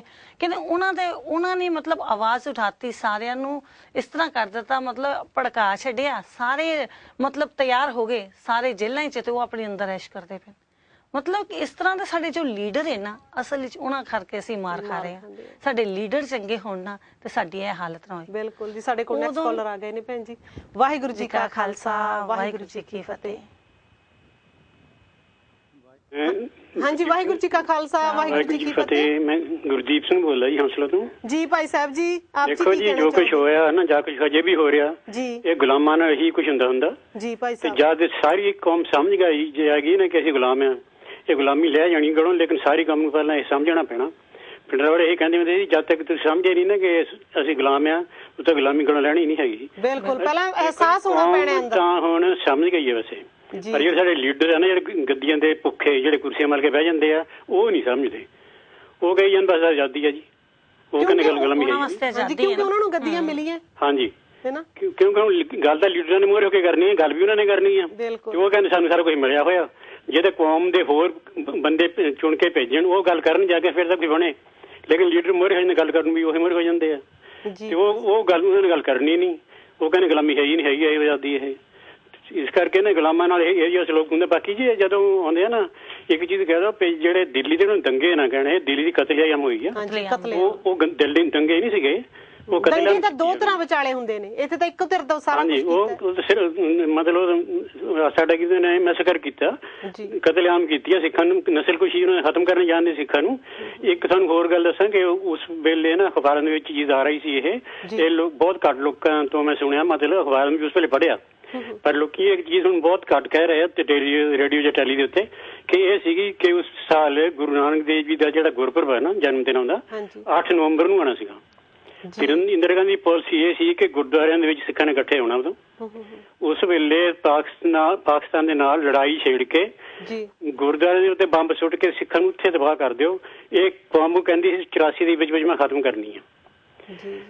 ਪਾਕਿਸਤਾਨ ਦੇ ਵਿੱਚ ਅਸੀਂ ਬੰਬ ਸੁੱਟ ਦਾਂਗੇ, ਕਈ ਦੀ ਲੜਾਈ ਲੱਗੀ, ਲੜਾਈ ਬੰਬ ਡਿੱਗਦੇ ਹੁੰਦੇ ਆ, ਇੱਧਰਲੇ ਪਾਸੇ ਵੀ ਆਪੇ ਸੁੱਟ ਦਾਂਗੇ। ਹਿੰਦੁਸਤਾਨ ਦੇ ਗੁਰਦੁਆਰੇ ਦੇ ਵਿੱਚ ਤੇ ਉਹਨਾਂ ਨੂੰ ਕਹਿੰਦੇ ਪਾਕਿਸਤਾਨ ਵਾਲੇ ਸੁੱਟ ਗਏ। ਇਹਨਾਂ ਦੀ ਉਹਦੀ ਸਕੀਮ ਇਹ ਸੀਗੀ, ਉਹ ਤਾਂ ਪਰਮਾਤਮਾ ਨੂੰ ਨਹੀਂ ਪਾਇਆ ਕਿ ਉਹਨੂੰ ਪਹਿਲਾਂ ਹੀ ਖਤਮ ਕਰ ਦਿੱਤਾ 31 ਅਕਤੂਬਰ ਨੂੰ। ਇਹਦੀ ਸਕੀਮ ਇਹ ਸੀ ਕਿ ਲੜਾਈ ਛੇੜ ਕੇ ਪੰਜਾਬ ਨੂੰ ਤਬਾਹ ਕਰ 84 ਦੇ ਵਿੱਚ ਗੁਰੂ ਨਾਨਕ ਦੇ ਗੁਰਪੁਰਬ ਤੇ ਬਿਲਕੁਲ ਫਨਾਹ ਕਰ ਦੇਣਾ, ਖਤਮ ਕਰ ਦੇਣੇ ਜੀ ਭਾਈ ਸਾਹਿਬ। ਉਹਦੀ ਤਾਂ ਪਾਲਿਸੀ ਇਹ ਸੀ ਉਸ ਵੇਲੇ। ਇਹ ਥੋੜਾ ਕਿ ਪਿੰਡਾਂ ਨੂੰ ਫੜਨ ਦੀ ਪਿੰਡਾਂ ਫੜਿਆ ਸੀਗਾ ਨਾ, ਛੱਡ ਕਿਉਂ ਦਿੱਤਾ? ਬਿਲਕੁਲ ਬਿਲਕੁਲ ਉਸ ਵੇਲੇ ਛੱਡਿਆ, ਅੱਗੇ ਵੀ ਕਈ ਵਾਰ ਫੜਿਆ ਸੀ। ਉਸ ਵੇਲੇ ਜੋ ਕਿ ਉਹਨੇ ਕੀਤਾ ਮੁਕੱਦਮੇ ਚਲਾਉਂਦੇ ਇਹਨਾਂ ਦੇ ਉੱਤੇ। ਤੇ ਨਾਲੇ ਹੁਣੀ ਜਿਵੇਂ ਭੈਣ ਜੀ ਨੇ ਦੱਸਿਆ ਕਿ ਬਾਕੀ ਗੁਰੂ ਘਰਾਂ ਦੇ ਵਿੱਚ ਕਿਹੜਾ ਪਿੰਡਰਾਂ ਵਾਲਾ ਸੀ। ਬਿਲਕੁਲ ਇਹ ਸਾਰਿਆਂ ਨੂੰ ਪਤਾ ਸੀ ਕਿ ਉਹ ਤਾਂ ਕਾਲ ਤੱਕ ਹੀ ਬੈਠੇ ਸੀਗੇ ਨਾ, ਤੇ ਬਾਕੀ 38 ਗੁਰਦੁਆਰੇ ਜਿਹੜੇ ਇਹਨਾਂ ਹਮਲਾ ਕੀਤਾ ਹੈ ਉਸੇ ਵੇਲੇ, ਤੇ ਉਹ ਕਿਉਂ ਕੀਤਾ ਹੈ? ਉਹਨਾਂ ਦੀ ਪਲੈਨਿੰਗ ਸੀ ਪਹਿਲੇ ਹੀ ਸਾਰੀ ਕਿ ਸਿੱਖਾਂ ਨੂੰ ਖਤਮ ਕਰਨਾ ਜੀ, ਮਤਲਬ ਸਿੱਖ ਕੌਮ ਬਿਲਕੁਲ ਖਤਮ ਕਰ ਦੇਣੀ ਸੀ ਉਹਨਾਂ ਨੇ, ਜਾਂ ਇਹਨਾਂ ਦਾ ਬੁਰੀ ਤਰ੍ਹਾਂ ਲੱਕ ਤੋੜ ਦਿੱਤਾ ਜਾਣ ਕਿ ਮੁੜ ਕੇ 20-30 ਸਾਲ ਉੱਠਣ ਜੋਗੇ ਨਾ। ਇੱਕ ਮੈਂ ਤੁਹਾਨੂੰ ਹੋਰ ਇੱਕ ਮਿੰਟ ਗੱਲ ਦੱਸਾਂ, ਇੱਥੇ ਇੱਕ ਮੇਜਰ ਆਏ ਸੀ, ਜਗਜੀਤ ਸਿੰਘ ਦਾ ਨਾਮ ਸੀਗਾ, ਉਹ ਗੁਰਦੁਆਰੇ ਵਿੱਚ ਬੋਲੇ ਸੀਗੇ। ਹਾਂਜੀ, ਉਹ ਕਹਿੰਦੇ ਉਸ ਵੇਲੇ ਉਹਨਾਂ ਦੀ ਡਿਊਟੀ ਲੱਗੀ ਸੀ ਚੌਂਕ ਮਹਿਤੇ ਜੀ, ਤੇ ਕਹਿੰਦੇ ਉਸ ਵੇਲੇ ਇਹਨਾਂ ਸੱਦ ਕੇ ਨਾ ਸਾਨੂੰ ਪਹਿਲਾਂ 1 ਜੂਨ ਨੂੰ ਕਹਿੰਦਾ ਸੀ ਕਿ 3 ਜੂਨ ਨੂੰ ਰਾਤ ਨੂੰ 9 ਵਜੇ ਜਿੱਥੇ ਜਿੱਥੇ ਤੁਹਾਡੇ ਗੁਰਦੁਆਰੇ ਦੀ ਡਿਊਟੀ ਲੱਗੇਗੀ ਤੁਸੀਂ ਉੱਥੇ ਗੁਰਦੁਆਰੇ ਤੇ ਅਟੈਕ ਕਰਨਾ। ਹਾਂਜੀ, ਤੁਸੀਂ ਨਹੀਂ ਦੇਖਣਾ ਵੀ ਕਿਹਨੂੰ ਬਚਾਉਣਾ, ਕਿਸੇ ਨੂੰ ਨਹੀਂ ਫੜਨੇ, ਘੱਟ ਤੋਂ ਘੱਟ ਆ, ਮਾਰਨੇ ਵੱਧ ਤੋਂ ਵੱਧ ਆ, ਨੁਕਸਾਨ ਵੱਧ ਤੋਂ ਵੱਧ ਕਰਨਾ, ਗੁਰਦੁਆਰੇ ਵੀ ਢਹਿ ਜਾਣ, ਕੋਈ ਗੱਲ ਨਹੀਂ ਹੈਗੀ। ਤੇ ਉਹ ਕਹਿੰਦਾ ਵੀ ਮੇਰੀ ਲੱਗੀ ਚੌਕ ਮੈਂ ਤੇ ਡਿਊਟੀ, ਤੇ ਮੇਰਾ ਨਹੀਂ ਮਤਲਬ ਮੰਨਿਆ ਵੀ ਦਰਬਾਰ ਸਾਹਿਬ ਤੇ ਗੁਰਦੁਆਰੇ ਤੇ ਅਟੈਕ ਕਰਾਂ। ਕਹਿੰਦਾ ਬਾਬਾ ਠਾਕਰ ਸਿੰਘ ਸੀਗੇ ਉਸ ਵੇਲੇ ਉੱਥੇ, ਤੇ ਕਹਿੰਦੇ ਬਾਬਾ ਠਾਕਰ ਸਿੰਘ ਨੂੰ ਸੁਨੇਹਾ ਭੇਜਿਆ ਵੀ ਆ ਕੇ ਜੀ ਬਾਬਾ ਜੀ 1 ਮਿੰਟ ਮੈਨੂੰ ਮਿਲੋ। ਉਹ ਕਹਿੰਦੇ ਬਾਹਰ ਆਏ ਤੇ ਮੈਨੂੰ ਅਸੀਂ ਕਹਿਤਾ ਭਾਈ ਦੇਖੋ ਜੀ ਆਹ ਹੁਣ ਹਾਲਤ ਇਹ ਆ ਕਿ ਸਾਨੂੰ 9 ਵਜੇ ਅਟੈਕ ਕਰਨ ਵਾਸਤੇ ਇਹਨਾਂ ਨੇ ਕਿਹਾ ਅੱਜ, ਕਿ ਤੁਸੀਂ ਤਾਂ ਕਰੋ ਜਿਹੜੇ ਤੁਹਾਡੇ ਕੋਲ ਹਥਿਆਰ ਹੈਗੇ ਨਾ ਜੀ, ਅਗਨੀ ਹਥਿਆਰ ਜਿਹੜੇ ਆ ਉਹ ਦੇ ਦਿਓ ਸਾਨੂੰ, ਉਹ ਸਾਨੂੰ ਬਾਹਰ ਜਵਾਬ ਵੀ ਤੁਹਾਨੂੰ ਮਿਲ ਜਾਣਗੇ, ਅਸੀਂ ਤੁਹਾਡੇ ਸਾਂਭ ਕੇ ਰੱਖਾਂਗੇ, ਪਰ ਅੰਦਰੋਂ ਗੋਲੀ ਨਹੀਂ ਇੱਕ ਵੀ ਆਉਣੀ ਚਾਹੀਦੀ। ਠੀਕ ਹੈ, ਕਿ ਅੰਦਰੋਂ ਗੋਲੀ ਨਾ ਆਵੇ। ਉਹ ਕਹਿੰਦੇ ਬਾਹਰੋਂ ਮੈਂ ਨਹੀਂ ਚੱਲਣ ਦਿੰਦਾ। ਸੋ ਉੱਥੇ ਕੋਈ ਗੋਲੀ ਨਹੀਂ ਚੱਲੀ, ਕੋਈ ਨੁਕਸਾਨ ਨਹੀਂ ਹੋਇਆ। ਤੇ ਬਾਅਦ ਜੇ ਉਹਨੂੰ ਪਤਾ ਲੱਗਾ ਨਾ ਕਿ ਸਾਡੇ ਕਹਿੰਦਾ ਅਫਸਰਾਂ ਨੂੰ ਕਿ ਜਿੱਥੇ ਗੋਲੀ ਚੱਲੀ ਕੋਈ ਨੁਕਸਾਨ ਹੀ ਨਹੀਂ ਕੀਤਾ, ਮੇਰੀ ਪੇਸ਼ੀ ਹੋ ਗਈ, ਕੋਰਟ ਮਾਰਸ਼ਲ ਕੀਤਾ ਮੇਰਾ। ਤੇ ਵੀ ਜਦੋਂ ਤੁਹਾਨੂੰ ਹੁਕਮ ਸੀਗਾ ਕਿ 9 ਵਜੇ ਰਾਤ ਨੂੰ ਤੁਸੀਂ ਤਬਾਹੀ ਮਚਾ ਦੇਣੀ ਆ, ਚਾਹੇ ਕੁਛ ਹੋਵੇ ਚਾਹੇ, ਤੁਸੀਂ ਕਿਉਂ ਨਹੀਂ ਕੀਤਾ? ਵੱਧ ਤੋਂ ਵੱਧ ਬੰਦੇ ਮਾਰਨੇ ਸੀਗੇ, ਘੱਟ ਤੋਂ ਘੱਟ ਫੜਨੇ ਸੀਗੇ, ਤੁਸੀਂ ਇੱਕ ਵੀ ਨਹੀਂ ਗੋਲੀ ਚਲਾਈ। ਮੈਂ ਕੋਰਟ ਮਾਰਸ਼ਲ ਕਰਕੇ 2 ਸਾਲ ਦੀ ਸਜ਼ਾ ਹੋਈ, 2 ਸਾਲ ਜੇਲ੍ਹ ਕੱਟ ਕੇ ਨੌਕਰੀ ਬਾਹਰ ਕੱਢ ਕੇ ਮਾਰਿਆ। ਉਹਨੂੰ ਕਹਿੰਦਾ ਖਬਰੇ ਮੈਂ ਜਨਰਲ ਬਣਦਾ, ਜੇ ਫੌਜ ਰਹਿੰਦਾ ਫਿਰ ਕੀ ਬਣਿਆ ਹੁੰਦਾ, ਰਿਟਾਇਰ ਹੁੰਦਾ। ਮਤਲਬ ਸਾਰੀਆਂ ਜਿਹੜੀ ਫੈਸਿਲਿਟੀਜ਼ ਪੈਨਸ਼ਨ ਵਗੈਰਾ ਮਿਲਣੀ ਉਹ ਖਤਮ, ਨੌਕਰੀ ਖਤਮ ਤੇ ਬਾਹਰ।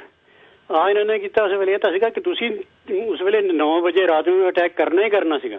ਇਹ ਨਹੀਂ ਕਿ ਪਿੰਡਾਂ ਨੂੰ ਫੜਨਾ ਸੀ ਇਹਨਾਂ ਨੇ, ਇਹ ਤਾਂ ਸਿੱਖਾਂ ਦੀ ਨਸਲ ਕੁਛ ਕਰਨੀ ਸੀ, ਸਿੱਖਾਂ ਨੂੰ ਮਾਰਨਾ ਸੀਗਾ, ਵੱਧ ਤੋਂ ਵੱਧ ਮਾਰਨੇ ਸੀਗੇ ਇਹਨਾਂ ਨੇ। ਬਿਲਕੁਲ ਧੰਨਵਾਦ, ਬਿਲਕੁਲ ਉੱਠਣ ਜੋਗੇ ਮੁੜ ਕੇ ਰਹਿਣ ਨਾ ਜੀ। ਬਹੁਤ ਬਹੁਤ ਧੰਨਵਾਦ ਆਪ ਜੀ ਦਾ। ਵਾਹਿਗੁਰੂ ਜੀ ਕਾ ਖਾਲਸਾ, ਵਾਹਿਗੁਰੂ ਜੀ ਕੀ ਫਤਿਹ। ਸਾਡੇ ਕੋਲ ਸਿਰਫ 2 ਮਿੰਟ ਰਹਿ ਗਏ ਨੇ ਤੇ ਆਪਾਂ ਗੱਲ ਕਰੀਏ ਕਿ ਜਿਹੜਾ ਇੰਟਰਨੈਸ਼ਨਲ ਦਸਤਾਰ ਅਵੇਅਰਨੈਸ ਡੇ ਹੋ ਰਿਹਾ ਨਾ ਫਰੈਂਕਫਰਟ ਜਰਮਨੀ ਦੇ ਵਿੱਚ 7 ਜੁਲਾਈ ਨੂੰ, ਤੇ ਉਹਦੇ ਲਈ ਅਸੀਂ ਆਪ ਜੀ ਨੂੰ ਬੇਨਤੀ ਕਰਦੇ ਹਾਂ ਕਿ ਜਰੂਰ ਤੋਂ ਜਰੂਰ ਆਪ ਜੀ ਉੱਥੇ ਪਹੁੰਚਣ ਦੀ ਕਿਰਪਾਲਤਾ ਕਰੋ। 7 ਜੁਲਾਈ ਨੂੰ ਵੱਧ ਤੋਂ ਵੱਧ ਸੰਗਤਾਂ ਜਿੰਨੀਆਂ ਵੀ ਪਹੁੰਚ ਸਕਣ ਉਹਨੇ ਵਧੇ ਕਿ ਇੰਟਰਨੈਸ਼ਨਲ ਲੈਵਲ ਤੇ ਦਿਖਾ ਦਈਏ ਕਿ ਸਾਡੀ ਦਸਤਾਰ ਤੇ ਸਾਡੇ ਲਈ ਕਿੰਨੀ ਜ਼ਰੂਰੀ ਹੈ, ਕਿੰਨਾ ਮਹੱਤਵਪੂਰਨ ਸਾਡੀ ਰਹਿਤ ਦਾ ਅੰਗ ਹੈਗਾ ਆ। ਤੇ ਜਿਹੜਾ ਹੈਗਾ ਹਾਈਡ ਪਾਰਕ ਦੇ ਵਿੱਚ 10 ਜੂਨ ਨੂੰ ਜਿਹੜਾ ਹਰੇਕ ਸਾਲ ਸਾਡਾ ਇੱਕ ਅਸੀਂ ਘੱਲੂਘਾਰਾ ਦਿਵਸ ਮਨਾਉਂਦੇ ਆ, ਹਾਈਡ ਪਾਰਕ ਲੰਡਨ ਦੇ ਵਿੱਚ ਅਸੀਂ ਜਾਂਦੇ ਆ, ਤੇ ਉੱਥੇ ਵੀ ਜਿਹੜਾ ਇਹ ਪ੍ਰੋਗਰਾਮ ਬਹੁਤ ਵੱਡੇ ਲੈਵਲ ਤੇ ਹੋ ਰਿਹਾ ਸੀ। ਜੇਕਰ ਤੁਸੀਂ ਉੱਥੇ ਜਾਣਾ ਚਾਹੁੰਦੇ ਹੋ ਤਾਂ ਲੋਕਲ ਗੁਰਦੁਆਰਿਆਂ ਨਾਲ ਤੁਸੀਂ ਸੰਪਰਕ ਕਰੋ, ਕੋਚਾਂ ਜਾਂਦੀਆਂ ਨੇ ਸਾਰੇ ਸ਼ਹਿਰਾਂ ਦੇ ਵਿੱਚੋਂ, ਤੇ ਤੁਸੀਂ ਜਰੂਰ ਉੱਥੇ ਪਹੁੰਚੋ ਹਾਈਡ ਪਾਰਕ ਲੰਡਨ ਦੇ ਵਿੱਚ 10 ਜੂਨ ਨੂੰ। ਤੇ 7 ਜੁਲਾਈ ਨੂੰ ਬਿਲਕੁਲ ਨਾ ਭੁੱਲਣਾ, ਜਰਮਨੀ ਦੇ ਵਿੱਚ ਫਰੈਂਕਫਰਟ ਦੇ ਵਿੱਚ ਜੋ ਦਸਤਾਰ ਅਵੇਅਰਨੈਸ ਡੇ ਇੰਟਰਨੈਸ਼ਨਲ ਲੈਵਲ ਦੇ ਉੱਪਰ ਸਿੱਖ ਚੈਨਲ ਦੀ ਸਪੋਰਟ ਦੇ ਨਾਲ ਮਨਾਇਆ ਜਾ ਰਿਹਾ ਹੈ। ਸੋ ਜਰੂਰ ਤੋਂ ਜਰੂਰ ਪਹੁੰਚੋ ਤਾਂ ਜੋ ਸਾਡੀਆਂ ਦਸਤਾਰਾਂ ਨੂੰ ਹੱਥ ਪਾਉਣ ਵਾਲੇ, ਸਾਡੀ ਰਹਿਤ ਨੂੰ ਖਤਮ ਕਰਨ ਵਾਲਿਆਂ ਨੂੰ ਇਹ ਅਹਿਸਾਸ ਹੋ ਜਾਵੇ ਕਿ ਗੁਰੂ ਦਾ ਸਿੱਖ ਹਮੇਸ਼ਾ ਜਿਉਂਦਾ ਤੇ ਜਿਉਂਦਾ ਰਹੇਗਾ, ਇਹਨੂੰ ਖਤਮ ਨਹੀਂ ਕਰ ਸਕਦੇ। ਮੰਨੂ ਸਾਡੀ ਦਾਤਰੀ ਅਸੀਂ ਮੰਨੂ ਦੇ ਸੋਏ, ਜਿਉਂ ਜਿਉਂ ਮੰਨੂ ਵੱਢਦਾ ਅਸੀਂ ਦੂਣ ਸਵਾਏ ਹੋਏ। ਸਿੱਖ ਹਮੇਸ਼ਾ ਚੜ੍ਹਦੀਆਂ ਕਲਾਂ 'ਚ ਰਹੇ। ਪਰ ਇੱਕ ਗੱਲ ਮੈਂ ਹੋਰ ਅੱਧੇ ਮਿੰਟ 'ਚ ਕਹਿਣੀ ਚਾਹਾਂਗੀ ਕਿ ਅੱਜ ਆਮ ਤੌਰ ਤੇ ਕਿਹਾ ਜਾਂਦਾ ਹੈ ਕਿ ਸਿੱਖਾਂ ਦੇ ਕੋਲ ਬਹੁਤ ਵੱਡੇ ਵੱਡੇ ਬ੍ਰਹਮ ਗਿਆਨੀ ਸੰਤ ਮਹਾਂਪੁਰਸ਼, ਵੱਡੇ ਵੱਡੇ ਡੇਰੇ, ਵੱਡੀਆਂ ਲਿਸ਼ਕਦੀਆਂ ਪੁਸ਼ਕਦੀਆਂ ਕਾਰਾਂ, ਵੱਡੇ ਵੱਡੇ ਚੋਲੇ ਤੇ ਅੰਤਾਂ ਦੀ ਜ਼ਮੀਨ ਜਾਇਦਾਦ ਵਾਲੇ ਬਾਬੇ ਨੇ। ਪਰ ਗੁਰੂ ਨਾਨਕ ਸਾਹਿਬ ਨੇ ਸਾਹਮਣੇ ਬਾਬਰ ਨੂੰ ਜਾਬਰ ਕਿਹਾ, ਗੁਰੂ ਅਰਜਨ ਦੇਵ ਜੀ ਤੱਤੀਆਂ ਤਵੀਆਂ ਤੇ ਬਹਿਰੇ, ਸਾਰਾ ਸਿੱਖ ਇਤਿਹਾਸ ਇਹੋ ਜਿਹੀਆਂ ਮਿਸਾਲਾਂ ਨਾਲ ਭਰਿਆ ਪਿਆ। ਪਰ ਅੱਜ ਜੇ ਕੋਈ ਧਰਮੀ ਪੁਰਸ਼ ਹੈ, ਜੇ ਅਜਿਹੇ ਮਹਾਂਪੁਰਸ਼ ਹੈਗੇ ਨੇ ਤਾਂ ਉਹ ਸੱਚ ਦੀ ਆਵਾਜ਼ ਨੂੰ ਬੁਲੰਦ ਕਿਉਂ ਨਹੀਂ ਕਰਦੇ, ਮਨੁੱਖਤਾ ਦੇ ਹੱਕ ਦੇ ਵਿੱਚ ਕਿਉਂ ਨਹੀਂ ਡਟਦੇ, ਚੰਗੇ ਨੂੰ ਚੰਗਾ ਤੇ ਬੁਰੇ ਨੂੰ ਬੁਰਾ ਕਹਿਣ ਦੀ ਹਿੰਮਤ ਕਿਉਂ ਨਹੀਂ ਕਰਦੇ। ਸਿਰਫ ਸਿਮਰਨ ਕਰਨਾ ਹੀ ਸਿੱਖੀ ਦਾ ਧਰਮ ਨਹੀਂ ਹੈ, ਅਸੂਲ ਨਹੀਂ ਹੈ, ਇਹਦੇ ਨਾਲ ਸਿਪਾਹੀ ਵੀ ਬਣਨਾ ਪਏਗਾ, ਕਿਉਂਕਿ ਗੁਰੂ ਪਾਤਸ਼ਾਹ ਨੇ ਸਾਨੂੰ ਸੰਤ ਤੇ ਸਿਪਾਹੀ ਬਣਾਇਆ। ਅਸੀਂ ਇਕੋਤਰੀਆਂ ਤੇ ਚਕੋਤਰੀਆਂ ਹੀ ਨਹੀਂ ਕਰੀ ਜਾਣਾ, ਅਸੀਂ ਦੇਖਣਾ ਕਿ ਸਾਡੀ ਕੌਮ ਨਾਲ ਜਾਂ ਮਨੁੱਖਤਾ ਦੇ ਨਾਲ ਕੀ ਹੋ ਰਿਹਾ ਹੈ। ਉਹਦੇ ਲਈ ਜੇ ਤੁਸੀਂ ਉਹਦੇ ਹੱਕਾਂ ਦੇ ਲਈ ਨਹੀਂ ਡਟਦੇ ਤਾਂ ਤੁਸੀਂ ਫਰੇਬੀ ਹੋ, ਪਖੰਡੀ ਹੋ, ਲੁਟੇਰੇ ਹੋ, ਅੰਧ ਵਿਸ਼ਵਾਸੀ ਹੋ, ਲੋਕਾਂ ਨੂੰ ਲੁੱਟਣ ਵਾਲੇ ਹੋ, ਸਭ ਕੁਝ ਹੋ, ਪਰ ਧਰਮੀ ਨਹੀਂ ਹੋ ਸਕਦੇ। ਇਸ ਚੀਜ਼ ਨੂੰ ਯਾਦ ਰੱਖਣਾ ਤੇ ਅਜਿਹੇ ਧਰਮੀ ਪਖੰਡੀ ਬਾਬਿਆਂ ਦਾ ਪਰਦਾਫਾਸ਼ ਕਰਨਾ ਸਾਡਾ ਪਹਿਲਾ ਫਰਜ਼ ਹੈ, ਜੋ ਸਾਰੀਆਂ ਸਹੂਲਤਾਂ ਤਾਂ ਲੈਣਾ ਚਾਹੁੰਦੇ ਨੇ ਸਾਡੇ ਉੱਪਰ, ਆਪਣੇ ਸਾਡੇ ਪੈਸੇ ਦੇ ਨਾਲ ਪਰਜੀਵੀ ਬਣ ਕੇ ਜਿਉਣਾ ਤਾਂ ਚਾਹੁੰਦੇ ਨੇ, ਪਰ ਸਾਡੇ ਹੱਕਾਂ ਦੇ ਲਈ ਖੜਨਾ ਨਹੀਂ ਚਾਹੁੰਦੇ। ਇਹ ਕਹਿੰਦੇ ਨੇ 50,000 ਨੂੰ ਅੰਮ੍ਰਿਤ ਛਕਾਤਾ, ਲੱਖ ਨੂੰ ਛਕਾਤਾ, ਪਰ ਉਹ ਗਿਣਤੀ ਕਿੱਥੇ ਹੈ? ਪੰਜਾਬ ਨਸ਼ਿਆਂ 'ਚ ਗਰਕ ਹੋਇਆ ਪਿਆ, ਸਾਰੇ ਆਲੇ ਦੁਆਲੇ ਪਤਿਤ ਸਿੱਖ ਦਿਖਾਈ ਦਿੰਦੇ ਨੇ, ਉਹ ਅੰਮ੍ਰਿਤ ਛਕਣ ਵਾਲੇ, ਉਹ ਗੁਰੂ ਵਾਲੇ ਬਣਨ ਵਾਲੇ ਸਾਨੂੰ ਕਿਤੇ ਨਜ਼ਰ ਨਹੀਂ ਆਉਂਦੇ। ਡੇਰਾਵਾਦ ਸਾਰੇ ਪਾਸੇ ਫੈਲਿਆ ਹੋਇਆ। ਸੋ ਇਸ ਚੀਜ਼ ਤੋਂ ਵੀ ਅਵੇਅਰਨੈਸ ਬਹੁਤ ਜ਼ਰੂਰੀ ਹੈ। ਤੇ ਹੁਣ ਸਾਡਾ ਸਮਾਂ ਸਮਾਪਤ ਹੋ ਚੁੱਕਿਆ ਹੈ। ਅਗਲੇ ਹਫਤੇ ਅਸੀਂ ਫਿਰ ਆਪ ਜੀ ਦੇ ਦਰਸ਼ਨ ਕਰਨ ਦੇ ਲਈ ਹਾਜ਼ਰ ਹੋਵਾਂਗੇ। ਹੋਈਆਂ ਭੁੱਲਾਂ ਚੁੱਕਾਂ ਗਲਤੀਆਂ ਦੇ ਲਈ ਅਸੀਂ ਖਿਮਾ ਮੰਗਦੇ ਹਾਂ ਜੀ, ਤੇ ਉਮੀਦ ਕਰਦੇ ਹਾਂ ਕਿ ਆਪੋ ਆਪਣੇ ਗੁਰੂ ਘਰਾਂ ਦੇ ਵਿੱਚ ਜ਼ਰੂਰ ਤੁਸੀਂ ਇੱਕ ਲਹਿਰ ਚਲਾਓਗੇ ਜੋ ਸਾਨੂੰ ਦੱਸੇ ਕਿ ਅਸੀਂ ਸਿੱਖ ਬਣ ਕੇ ਹੀ ਜਿਉਣਾ ਤੇ ਸਿੱਖ ਬਣ ਕੇ ਹੀ ਮਰਨਾ। ਕੁਝ ਵੀ ਹੋ ਜਾਏ ਅਸੂਲਾਂ ਦੇ ਨਾਲ ਸਮਝੌਤਾ ਨਹੀਂ ਕਰਨਾ। ਧਰਮ ਦਇਆ ਦੇ ਵਿੱਚੋਂ ਉਪਜਦਾ, ਜਿੱਥੇ ਦਇਆ ਨਹੀਂ ਉੱਥੇ ਧਰਮ ਨਹੀਂ। ਧਰਮ ਪਰਉਪਕਾਰ ਸਿਖਾਉਂਦਾ, ਜੇ ਉਪਕਾਰੀ ਨਹੀਂ ਬਣ ਸਕਦੇ ਤੇ ਧਰਮੀ ਨਹੀਂ ਬਣ ਸਕਦੇ। ਮੈਨੂੰ ਤੇ ਜਸਵਿੰਦਰ ਕੌਰ ਨੂੰ ਦਿਓ ਇਜਾਜ਼ਤ। ਹੋਈਆਂ ਭੁੱਲਾਂ ਲਈ ਖਿਮਾ ਫਤਿਹ ਬੁਲਾਉਂਦੇ ਆ। ਵਾਹਿਗੁਰੂ ਜੀ ਕਾ ਖਾਲਸਾ, ਵਾਹਿਗੁਰੂ ਜੀ ਕੀ ਫਤਿਹ।